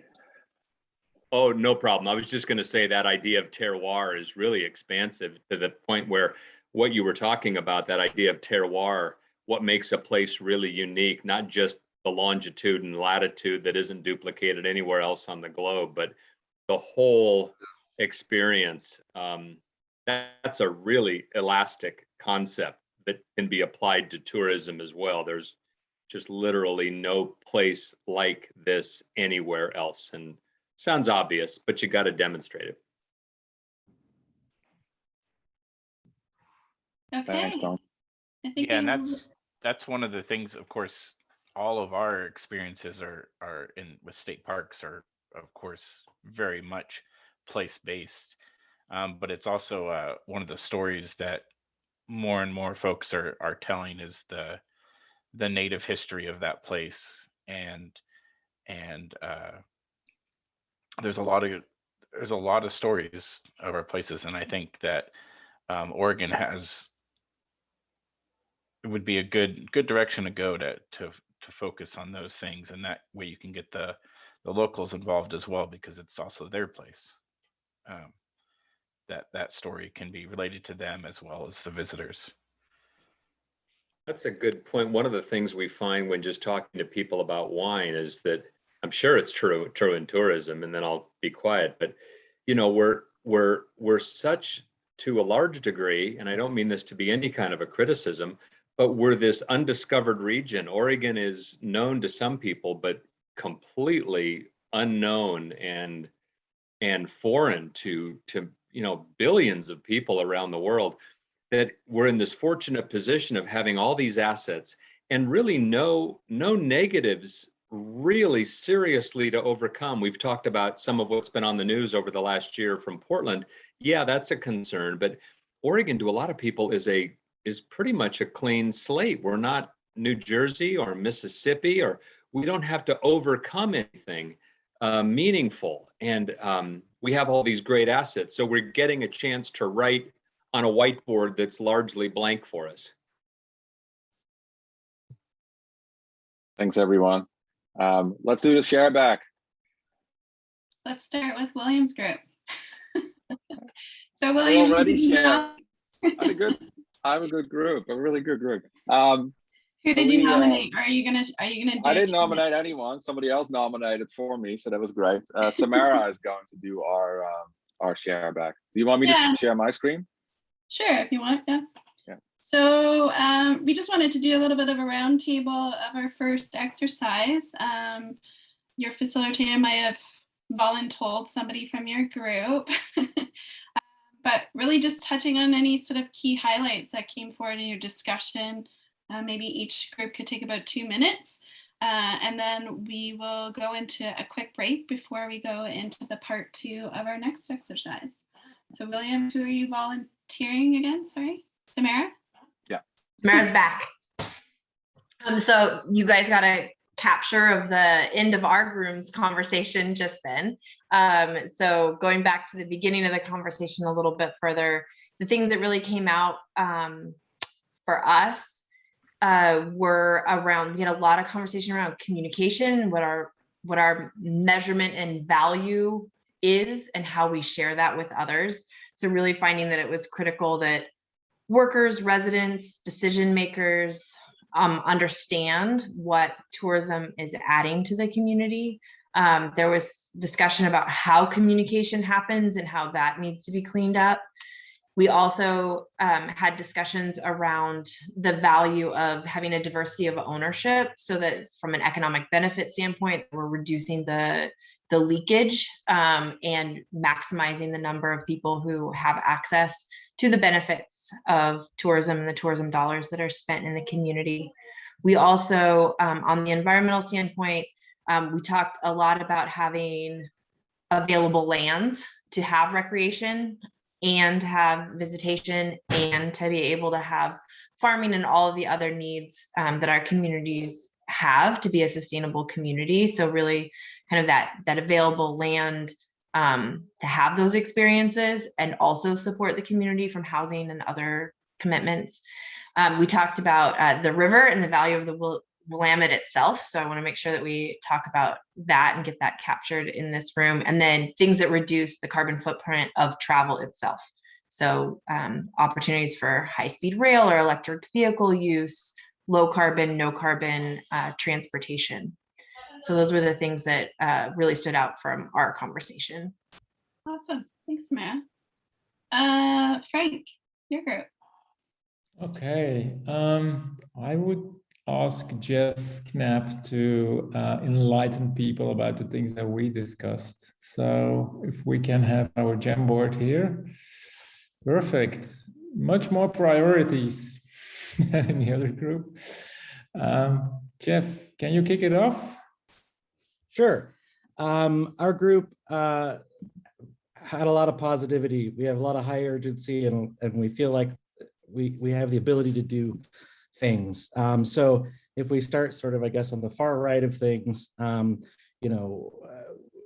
well, I think the biggest thing for us, what came up over and over again, is workforce. And what does that mean? But that kind of fell into maybe a much harder thing to move long term. But I think a lot of things that I heard were that we talked about were connecting tourism to the visitor economy and educating local stakeholders and our getting local buy-in from what does that mean? How does that weave into everyone's communities so that they can embrace and be on board with that. We talked again about expanding development opportunities around the river. Was one of the, sorry about that, expanding opportunities around river and outdoor recreation opportunities, these assets that we have that tend to be low-hanging fruit to diversify our destination, which in this area is heavily wine focused first. Improvement of cycling routes and access to water, expansion of arts and culture. There was an idea of changing how we speak about tourism as economic development in rural communities as well. So did I miss anything? Agritourism. Agritourism is a big opportunity for us that we feel has not quite been fully fleshed out to support small farms. And then of course, DEI work. So that is that should be at the forefront of everything that we do, and is an easy, well, it's not an easy thing, but it is something that could be done with focus and prioritization on all levels through our industry. So. Yeah, we're really stuck with me is that changing language of rural tourism into the visitor economy. And there was agreement in that group. It's very difficult in Oregon, apparently, changing semantics and changing definitions. So it echoes a little bit what the previous group said at the end, like we need word of mouth, but not only to tell the story to visitors, but most of all, what I heard in my group, also to your own community, advocacy to your own community. Okay, thank you so much, Jeff. Really appreciate it. Thanks, Jeff. Amy, your turn. Thanks, Shannon. And Carrie is going to do ours. So let me just pull up my screen. This means that when you talk the most in your group, you get nominated to do this share out. So no big surprise to anybody. Oh. That's why you're here, is to talk. Our conversation actually hit on many of these same themes. Interestingly, when we talked about product, we talked about car-free transportation, intermodal transportation, and work that's underway in the Valley. So that really aligned. We talked a lot about DEI from the perspective of growing BIPOC leadership. And we talked about some of the mechanics of how you do that, but also around storytelling and honoring the culture as part of our visitor product, so that those alignments start to naturally occur as the storytelling becomes more about those communities. Then leadership roles within that storytelling become a very natural progression. We talked a lot about things of the heart too, about when we got into frontline training, and we talked about the visitor experience. We talked about the differences in our industry in the US compared to other countries. In other countries, it's often a career of honor. And in the US, for a number of reasons that we discussed, it really isn't.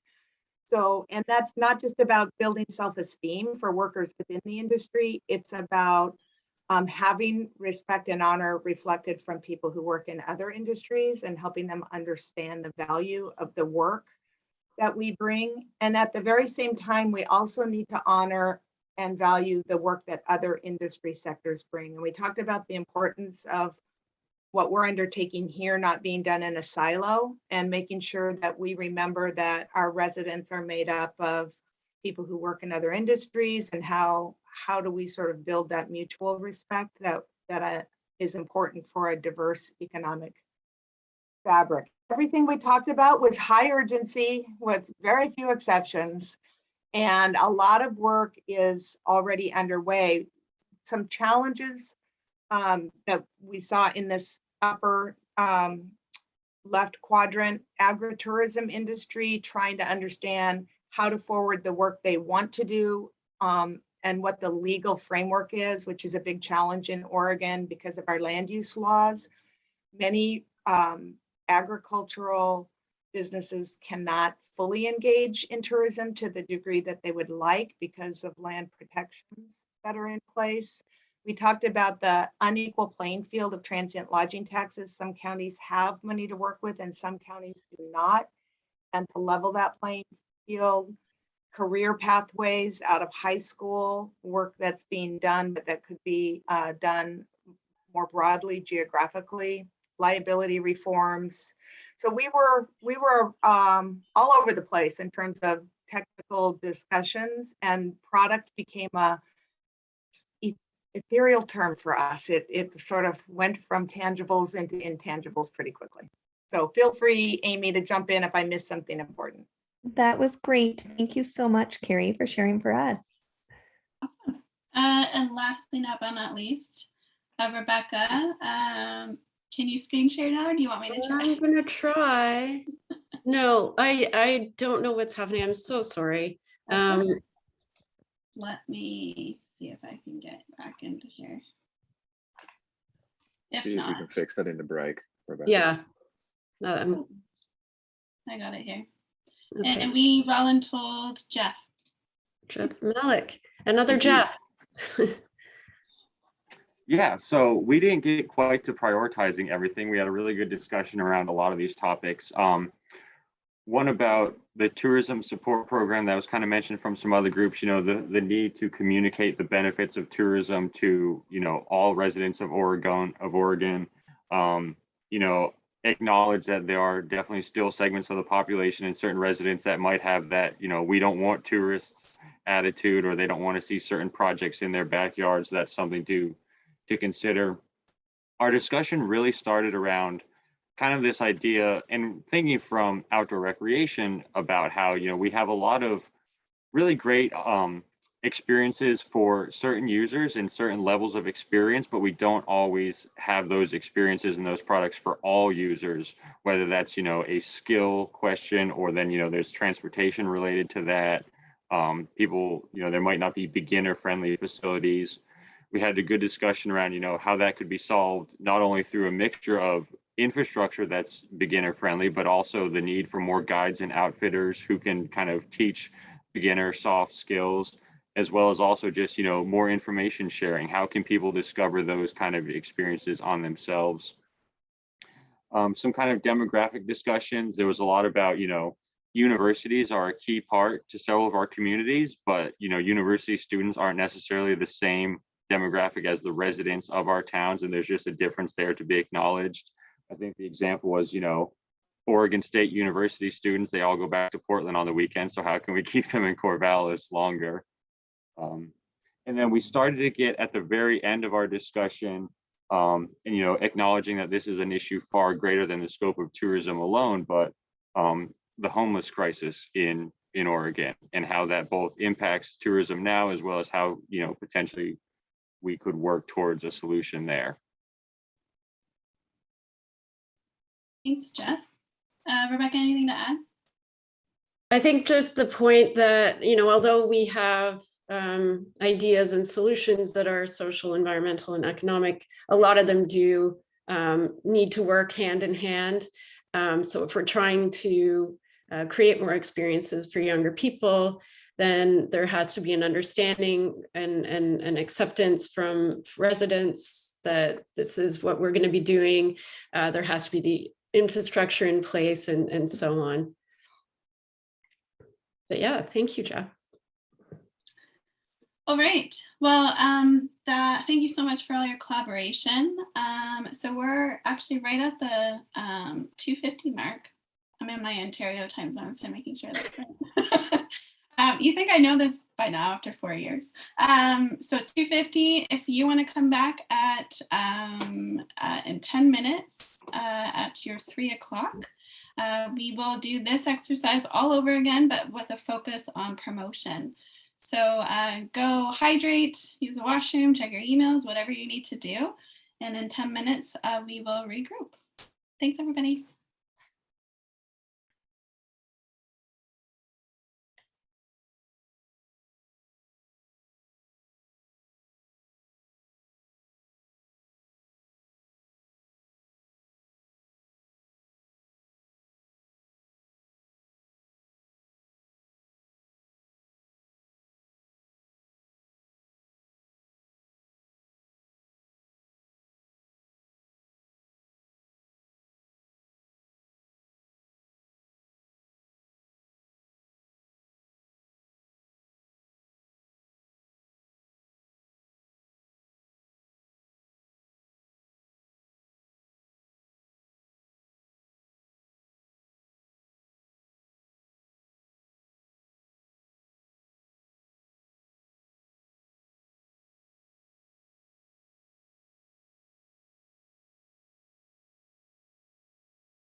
right, welcome back.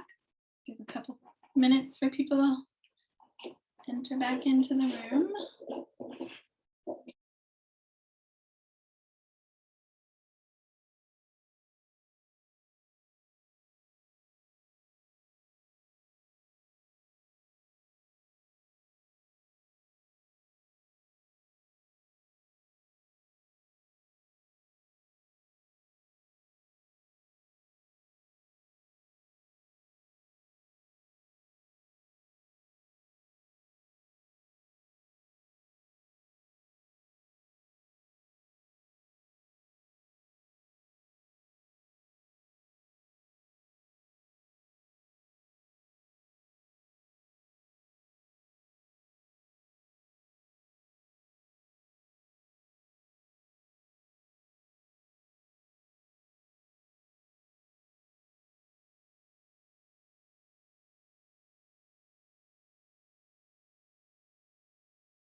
Okay, I think we have everybody. So yeah, we have some time left. So what we'll do is now move into the same exercise, and I'll have Frank maybe give a bit of an overview with this next one. We'll shorten the time a bit just because we're not combining it with another. It's really focused on promotion. Come back and do another quick share back, and then we'll jump into our final exercise of the day. So Frank, any background on this before we send teams back to their breakout rooms? No, not really, Shannon. It's actually the same exercise what we're going to do. Now we're going to focus on promotion. What needs to be true for promotion? Do you still need promotion? That is a pending question as well. What about campaigns? What about social? Do you need an app, for instance? Do you need change direction of conversation? Do you need to communicate to whom? To other people? I hear a lot about advocacy and try to communicate value of tourism or the visitor economy rather to your own people, that kind of things. If we have 4 or 5 ideas coming out of each session, that would be awesome. So send us to the breakout rooms.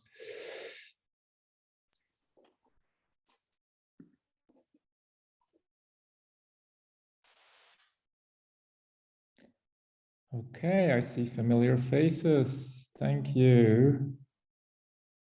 And other. I will share my screen again. Here we go. All right, thank you. So you heard me speaking about communication. What do we need? Is there something missing? Is there something we could do more? Or is there something we need to do less? Do you need to spend that much money on advertising? I'm not biased if you say yes, please explain why. Should it be more campaigns? Should it be another style of campaigns? What about educational promotion to educate your potential visitor? What about, I don't know, push notifications if people are on the site? Do you need probably, that's also promotion. You want to go back to the old ways, more tangible stuff, materials, paper, brochures, I don't know.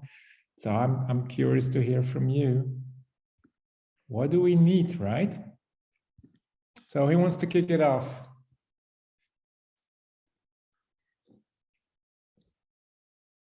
Okay, so Leslie, why don't you start? Is there anything we should do differently in that stewardship kind of way of speaking about promotion and communication? Tough question. Why is it a tough question? I don't know. Start I think that, from an educational standpoint, I think alignment from Travel Oregon's side of things and clear communications to you know, the RDMOs and the subregions would be super helpful, and maybe, you know, more access to data as far as, you know, the economic impact that tourism does have on our communities, and, you know, tying in the visitor economy to the work that we're doing, I think is important.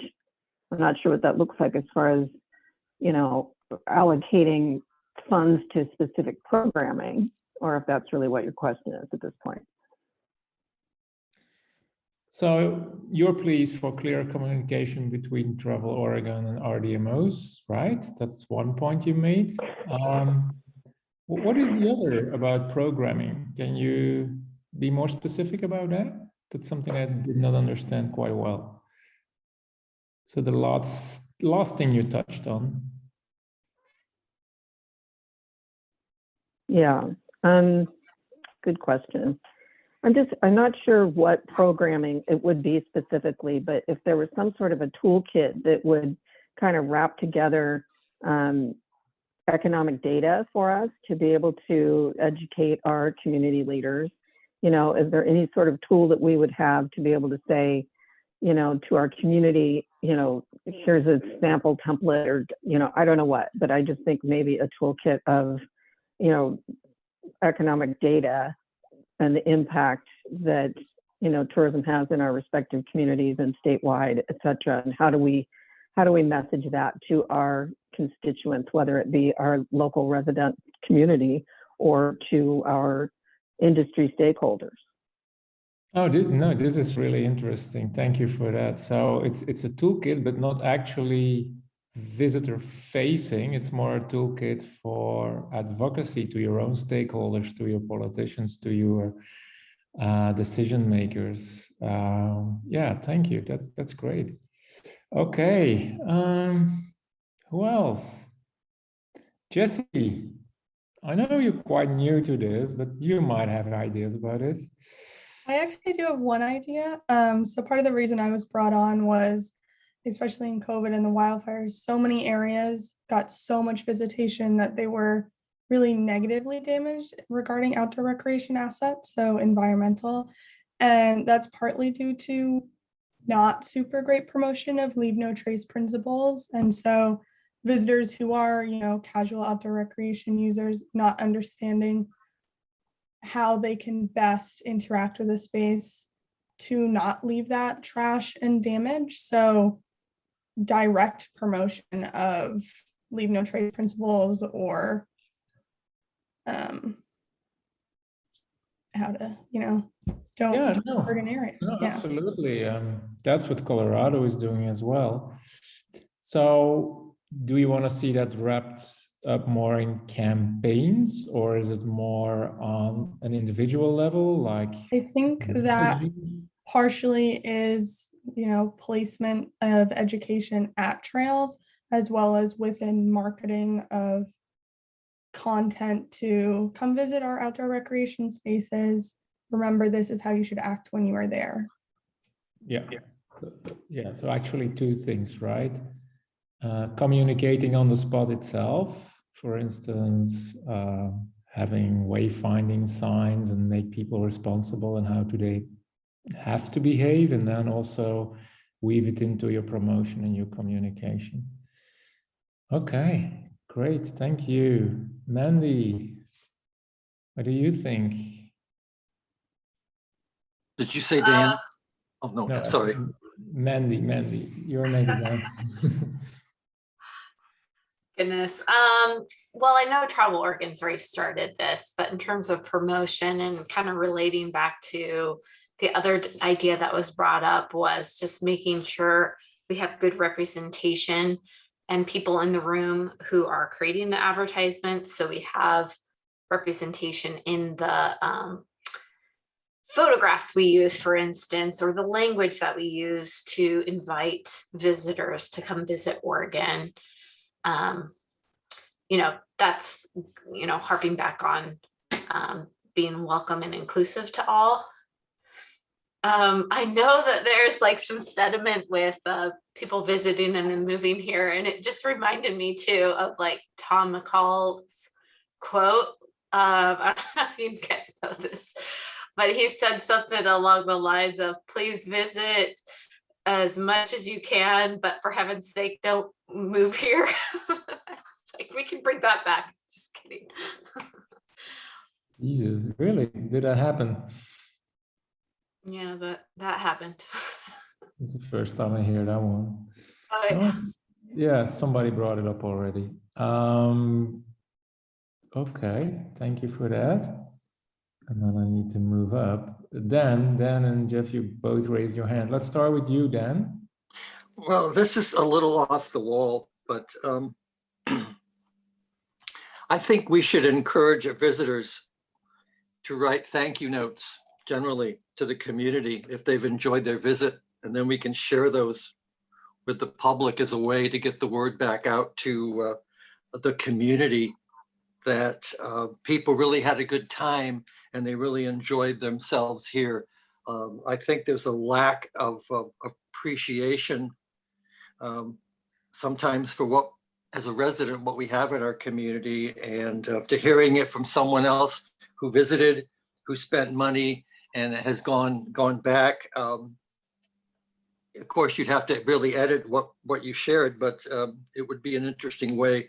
And then the other point is that the Willamette Valley seems to be the pass-through area for people who fly into Portland or Eugene, perhaps, and head to the coast or head to another attraction. So we need to be thinking of ways to get people to spend a little more time here. And I'm not sure how we do that, but that would be a way to kind of slow them down a little bit. That's it. Yeah. No, these are two great points. First is about word of mouth, right? But again, and this really strikes me, that you want to use it for your own people, even like, hey, these visitors really appreciate our place and we should be very proud of that and appreciate it even more ourselves. And then the second is like, Willamette is probably not perceived as a place to stay, and we should tweak that. This is really a place to stay rather than a drive-through. It's a place that you do on your way to. Those are two good points. Jeff, you raise your hand as well. Yeah, mine is more, I could talk it's less tactical, I guess, other than more sort of up a level. I think that Travel Oregon historically, I mean, they started out as destination marketing and focusing heavily on marketing, and over the last several years have really sort of moved into this destination management or destination development sphere. And I guess I would just say that I would like to see more. Marketing is super important. And I think that as a state, we could continue to do that. And there's a million different strategies depending on what your goals are. Ultimately, getting people here is the main goal. But I think that the budget, I would like to see more put into development and management. And within that sphere, marketing materials created to potentially help, again, I'm banging the workforce drum, but maybe targeting career paths within our industry and helping provide, inspiration to have a cultural impact on, which takes time of driving people to aspire to engage or seek out opportunities in our industry. So amongst other things. No, great insights. Thank you, Jeff. Short question, like, sometimes people say it's either it's either destination development, either promotion. Like, is there also a role for promotion to help development and management? I mean, right?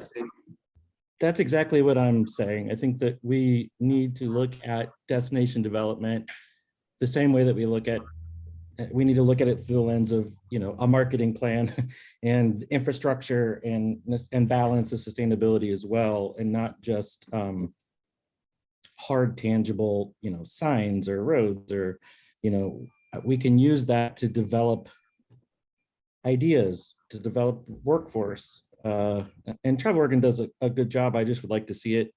What's that next level? What's the future for that? They are an incredible marketing organization and have been extremely successful. And I think if we just look at where we are compared to, let's say, 10 or 12 years ago, they've done a lot of branding, a lot of awareness. You said it yourself, as far as, we are internationally known. That doesn't mean we should stop marketing or devalue it. We should just also start balancing out some of the hard within the law, within transient lodging tax, which gets really kind of, you have to thread the needle gently.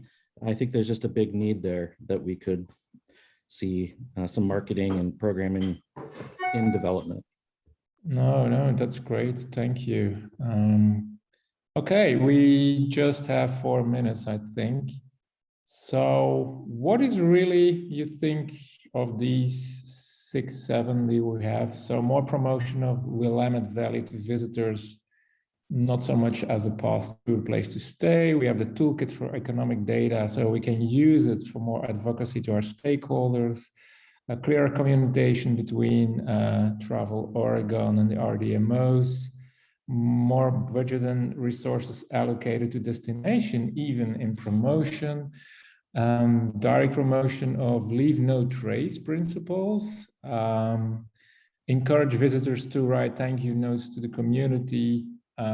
I would broaden that like word of mouth, but then positive, and highlight them and use them also for our own residents. And last but not least, diverse representation in marketing materials. There is already a lot of work done by Travel Oregon, and you think, yeah, this should be prioritized for the future as well.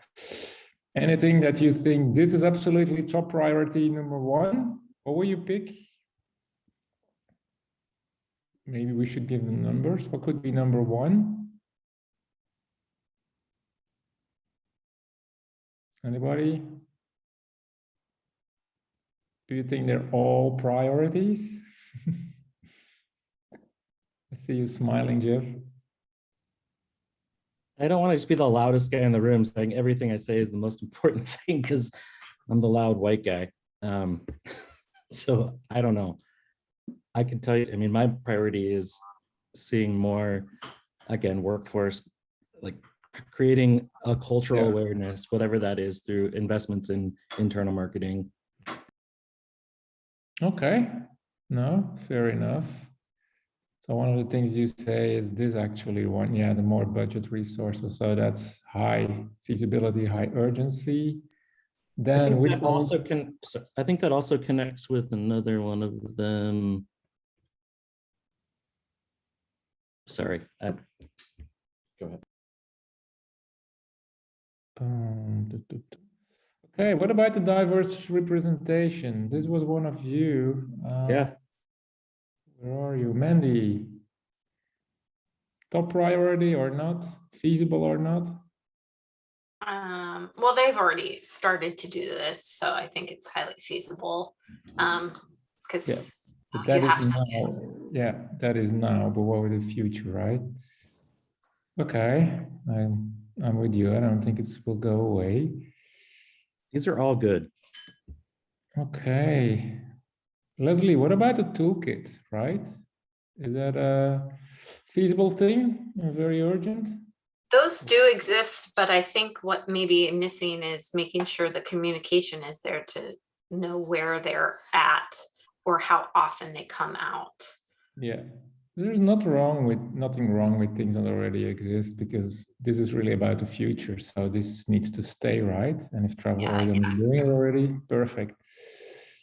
Okay. Or I might add the frequency of data collection.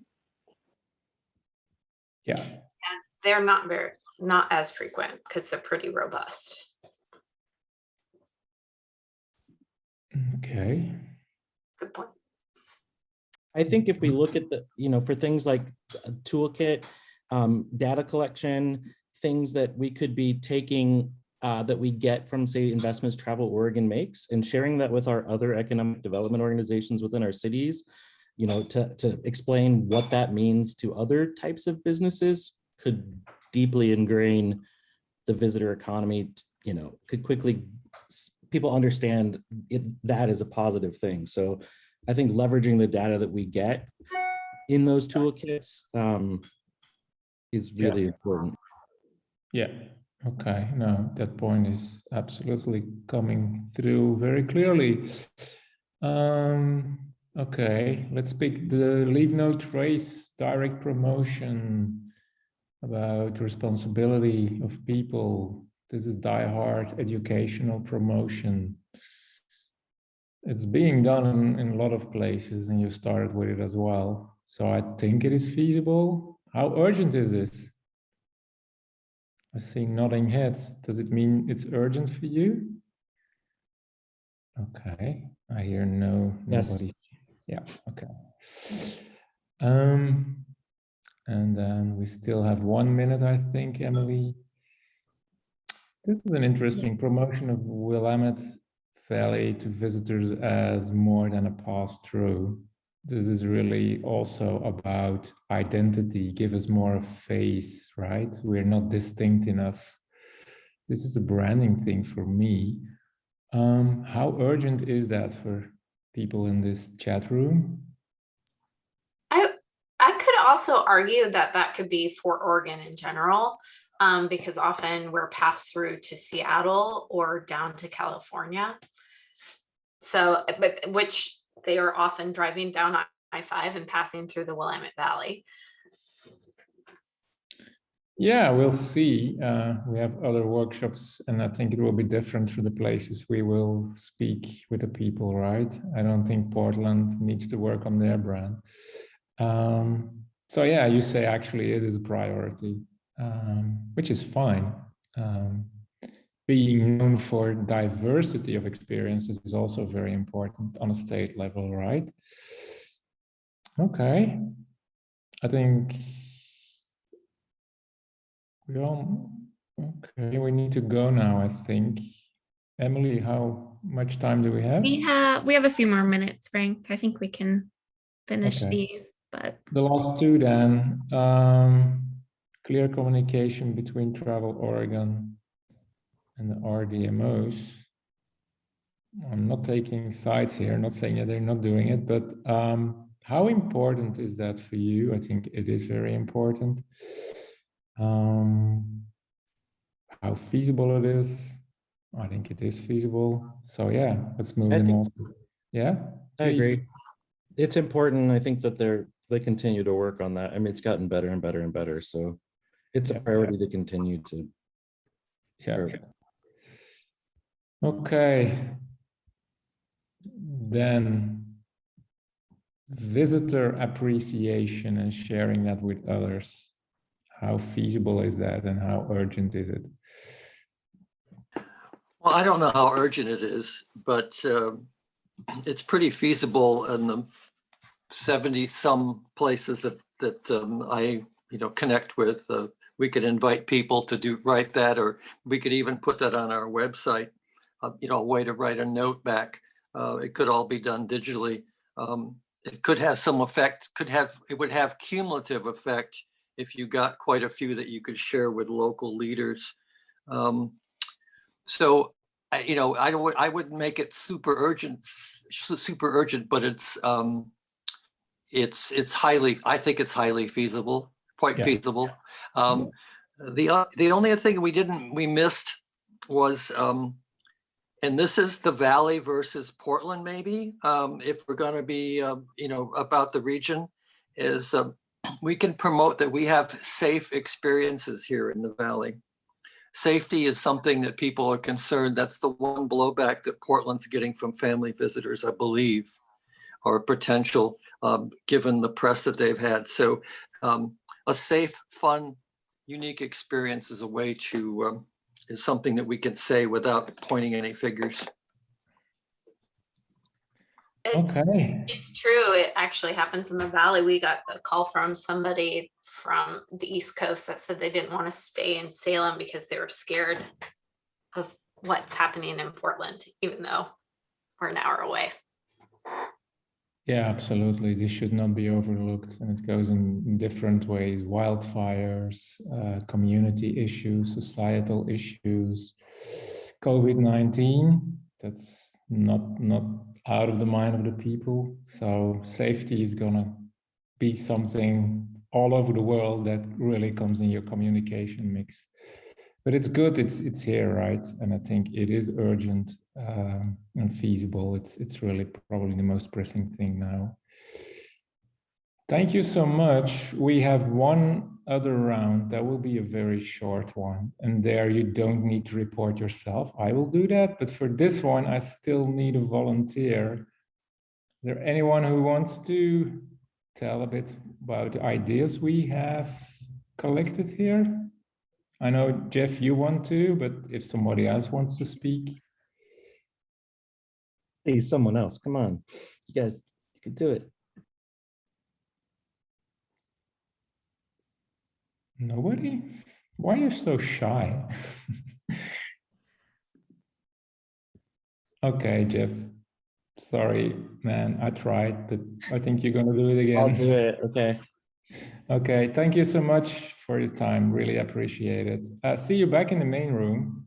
Yeah, if you guys want to just head back, I'll close the breakouts in about 2 minutes. Thanks so much.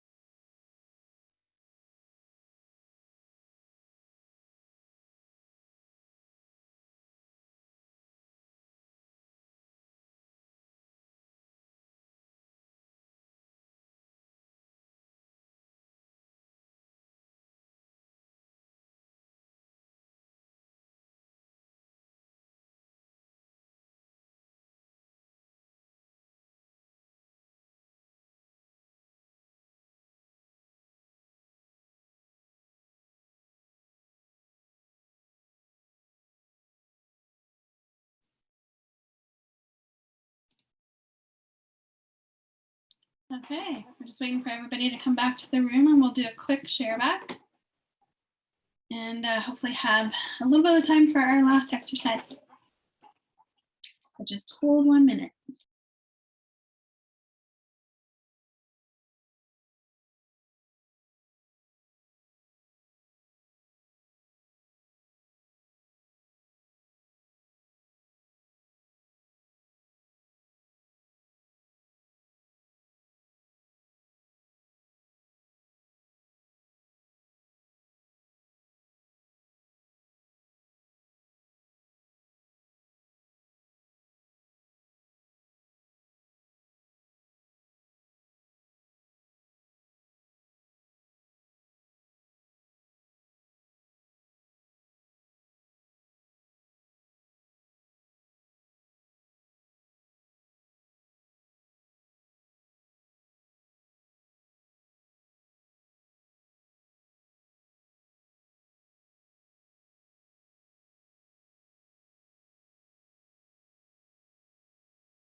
Okay, I think we have everybody doing a facilitator head check. Frank, Amy, Rebecca, where's Crazy Williams here? There he is. Okay, so now we just have a bit of time left, so we'll keep this share back super short. So Frank, I'll pass it over to you.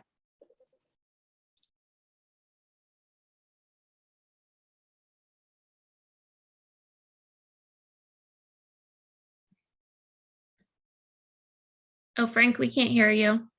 You just unmute. Sorry, I was just asking Jeff to give us a quick update of some ideas we brainstormed. Hi, everybody. I'll try to do this very quickly. I have bad vision, so I'm going to take my glasses off for this tiny font and get my face really close so you get a real good view of me.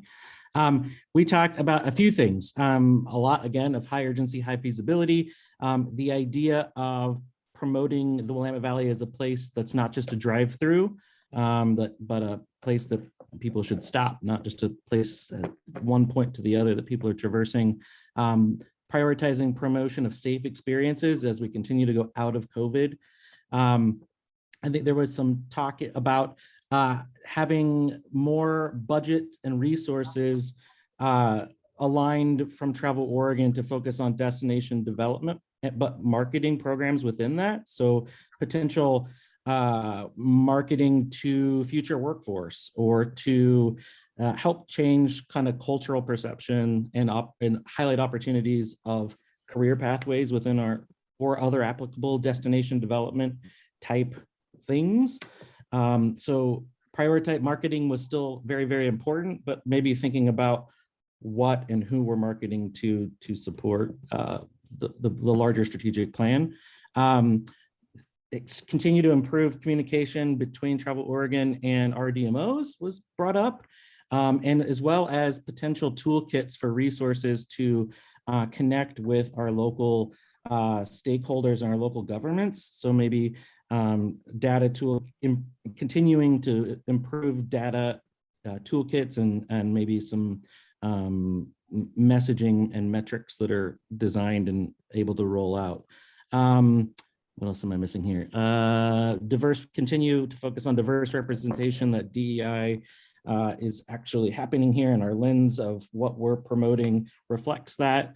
And then there was also a unique idea about having visitors write thank you cards to our destinations as a way to get feedback. I think I've said it all. I think so. Thanks, Jeff. Amy, over to your group. Thank you, Shannon. And Danielle is going to share for us. So I'll just pull up our chart. There we go. Thanks, Danielle. Yeah, so we actually had a really dynamic conversation on a lot of different levels, and I'll just try to summarize this as best I can.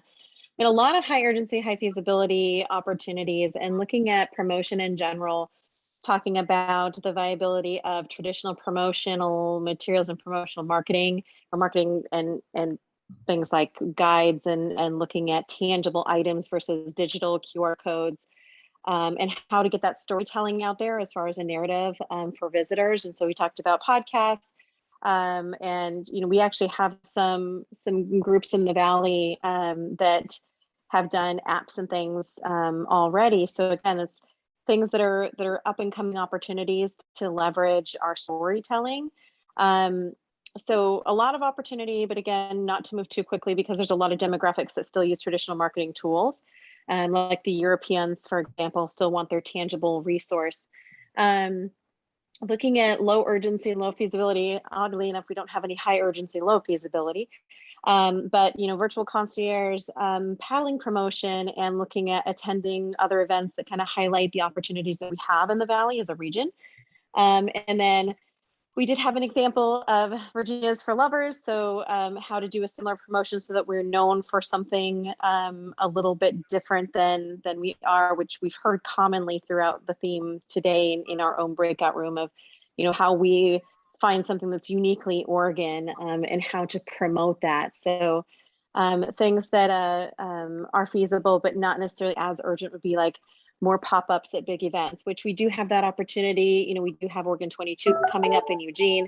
And so to leverage that potential to get in front of people and share other ways and other promotions and other opportunity for them to come back and visit in another capacity. Thanks, Danielle. William, I'll pass it to you.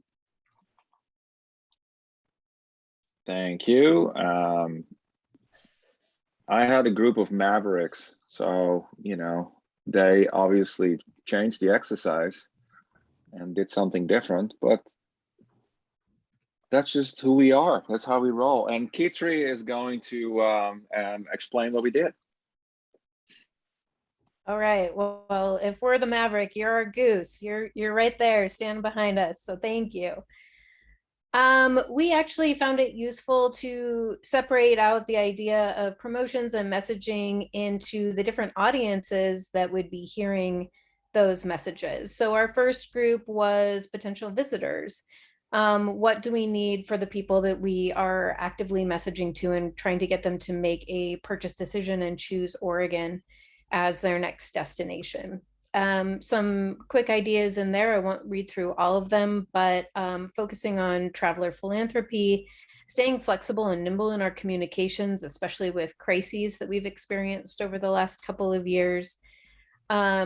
Wanting to communicate responsibly, so making sure that our images are matching our messages and that we're keeping diversity in our messaging and imagery. And considering new languages, reaching out to locals that maybe don't have English as a first language to make sure that we're capturing new traveling or new groups to our region. We also talked a little bit about reducing paper and what that might look like, how to keep people engaged in a digital sphere. So that might be something worth exploring in the future. Another group that we talked about was the tourism stakeholder.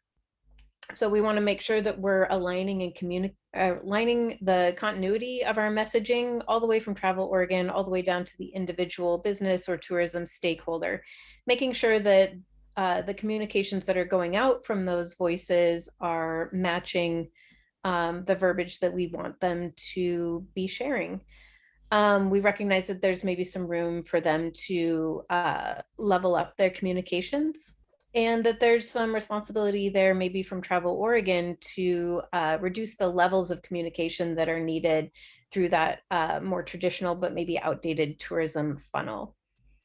The third group that we identified was residents. How can we be communicating effectively to residents, and what sort of verbiage can we be using to make sure that they understand the benefits that visitation can have on their communities, and develop that buy-in.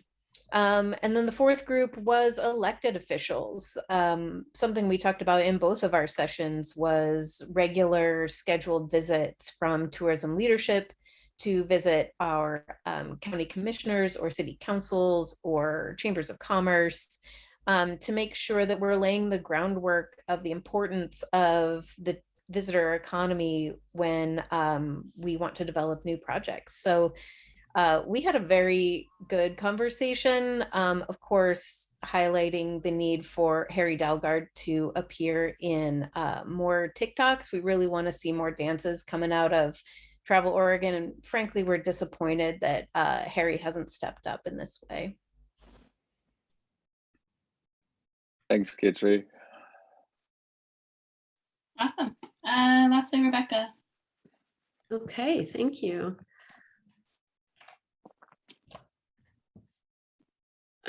So I think we're going to get Jeff. You're being voluntold again, if you're comfortable. I was hoping someone who does promotion, because I come from the development world, would step up, but I can attempt to explain if no one else will. Otherwise, Christina, I don't know if you would feel comfortable. Sure. Great. So we talked, I thought two of the things that came out of our group was good. One of them was talking about developing the messaging around homelessness. And we felt that Travel Portland did a really nice job of this, of putting it in a way that was honest and not looking away from it from that particular perspective.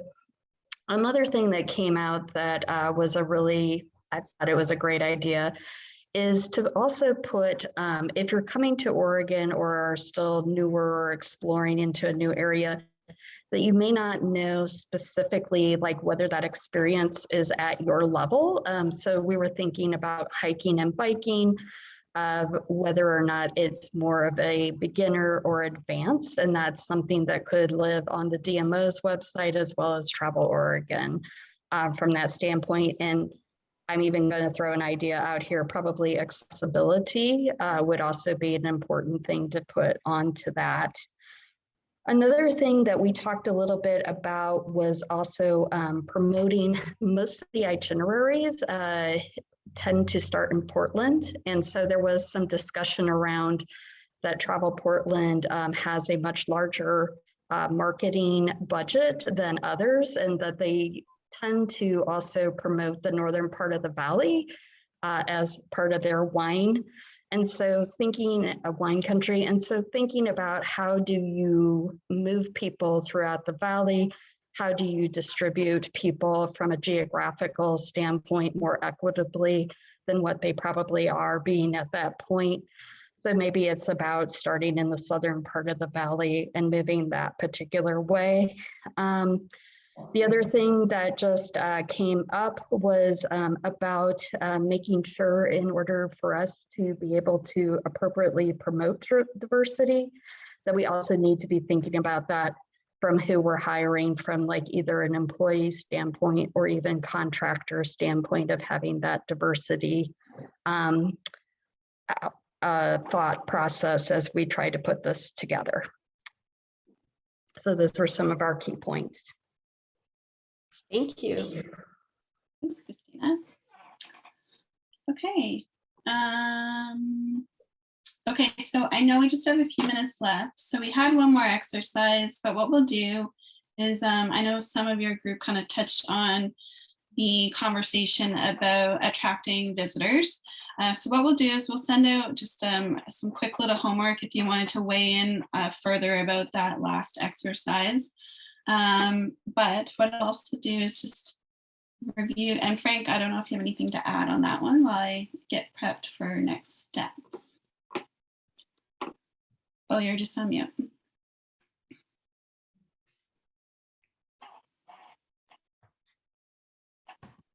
Oh. Can you unmute? Getting late for Frank. Can you unmute, Frank? Yeah, sorry, I'm struggling with a bleeding nose. Yes, can you pull it up, right? And I can explain the exercise to people. Do you see my screen? No. Oh. See your screen. Ran into this the last time. Great. Hold on a second. Shannon, I can share. Oh. Yeah, so the last exercise is about visitation, right? And you really can answer this one from your point of view, from the Willamette Valley.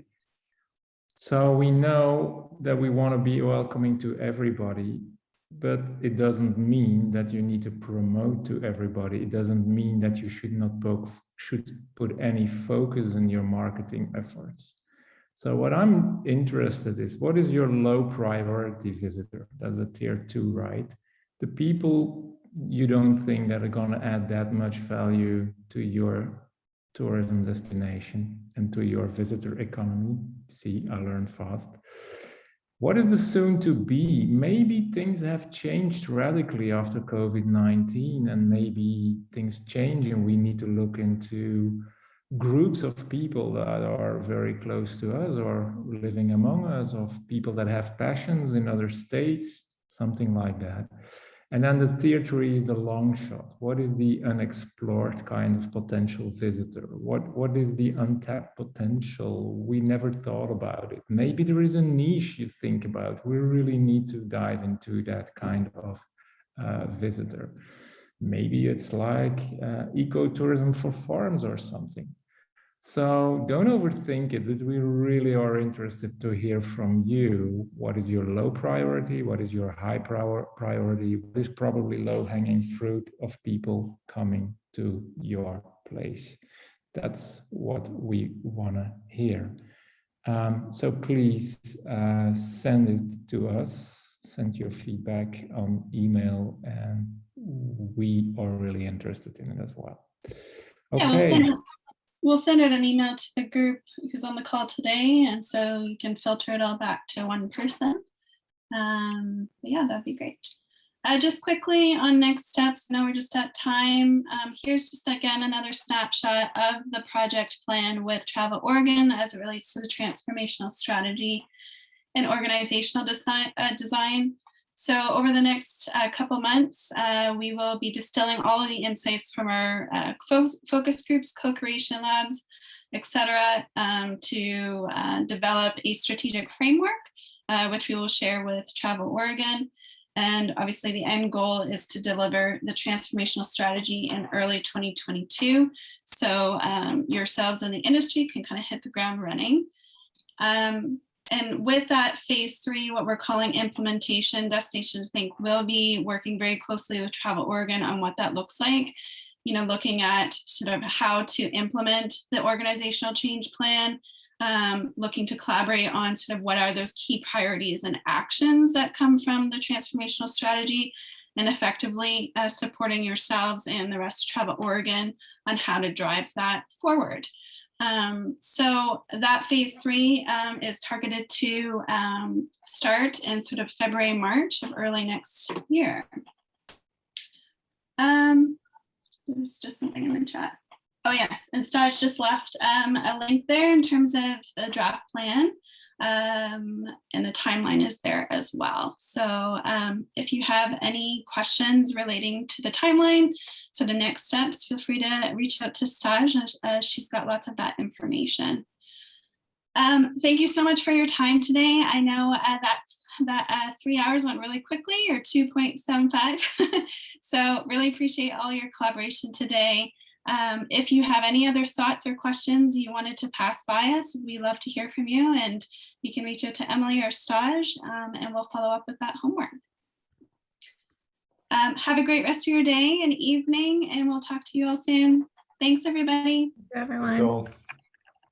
Bye. Thank you.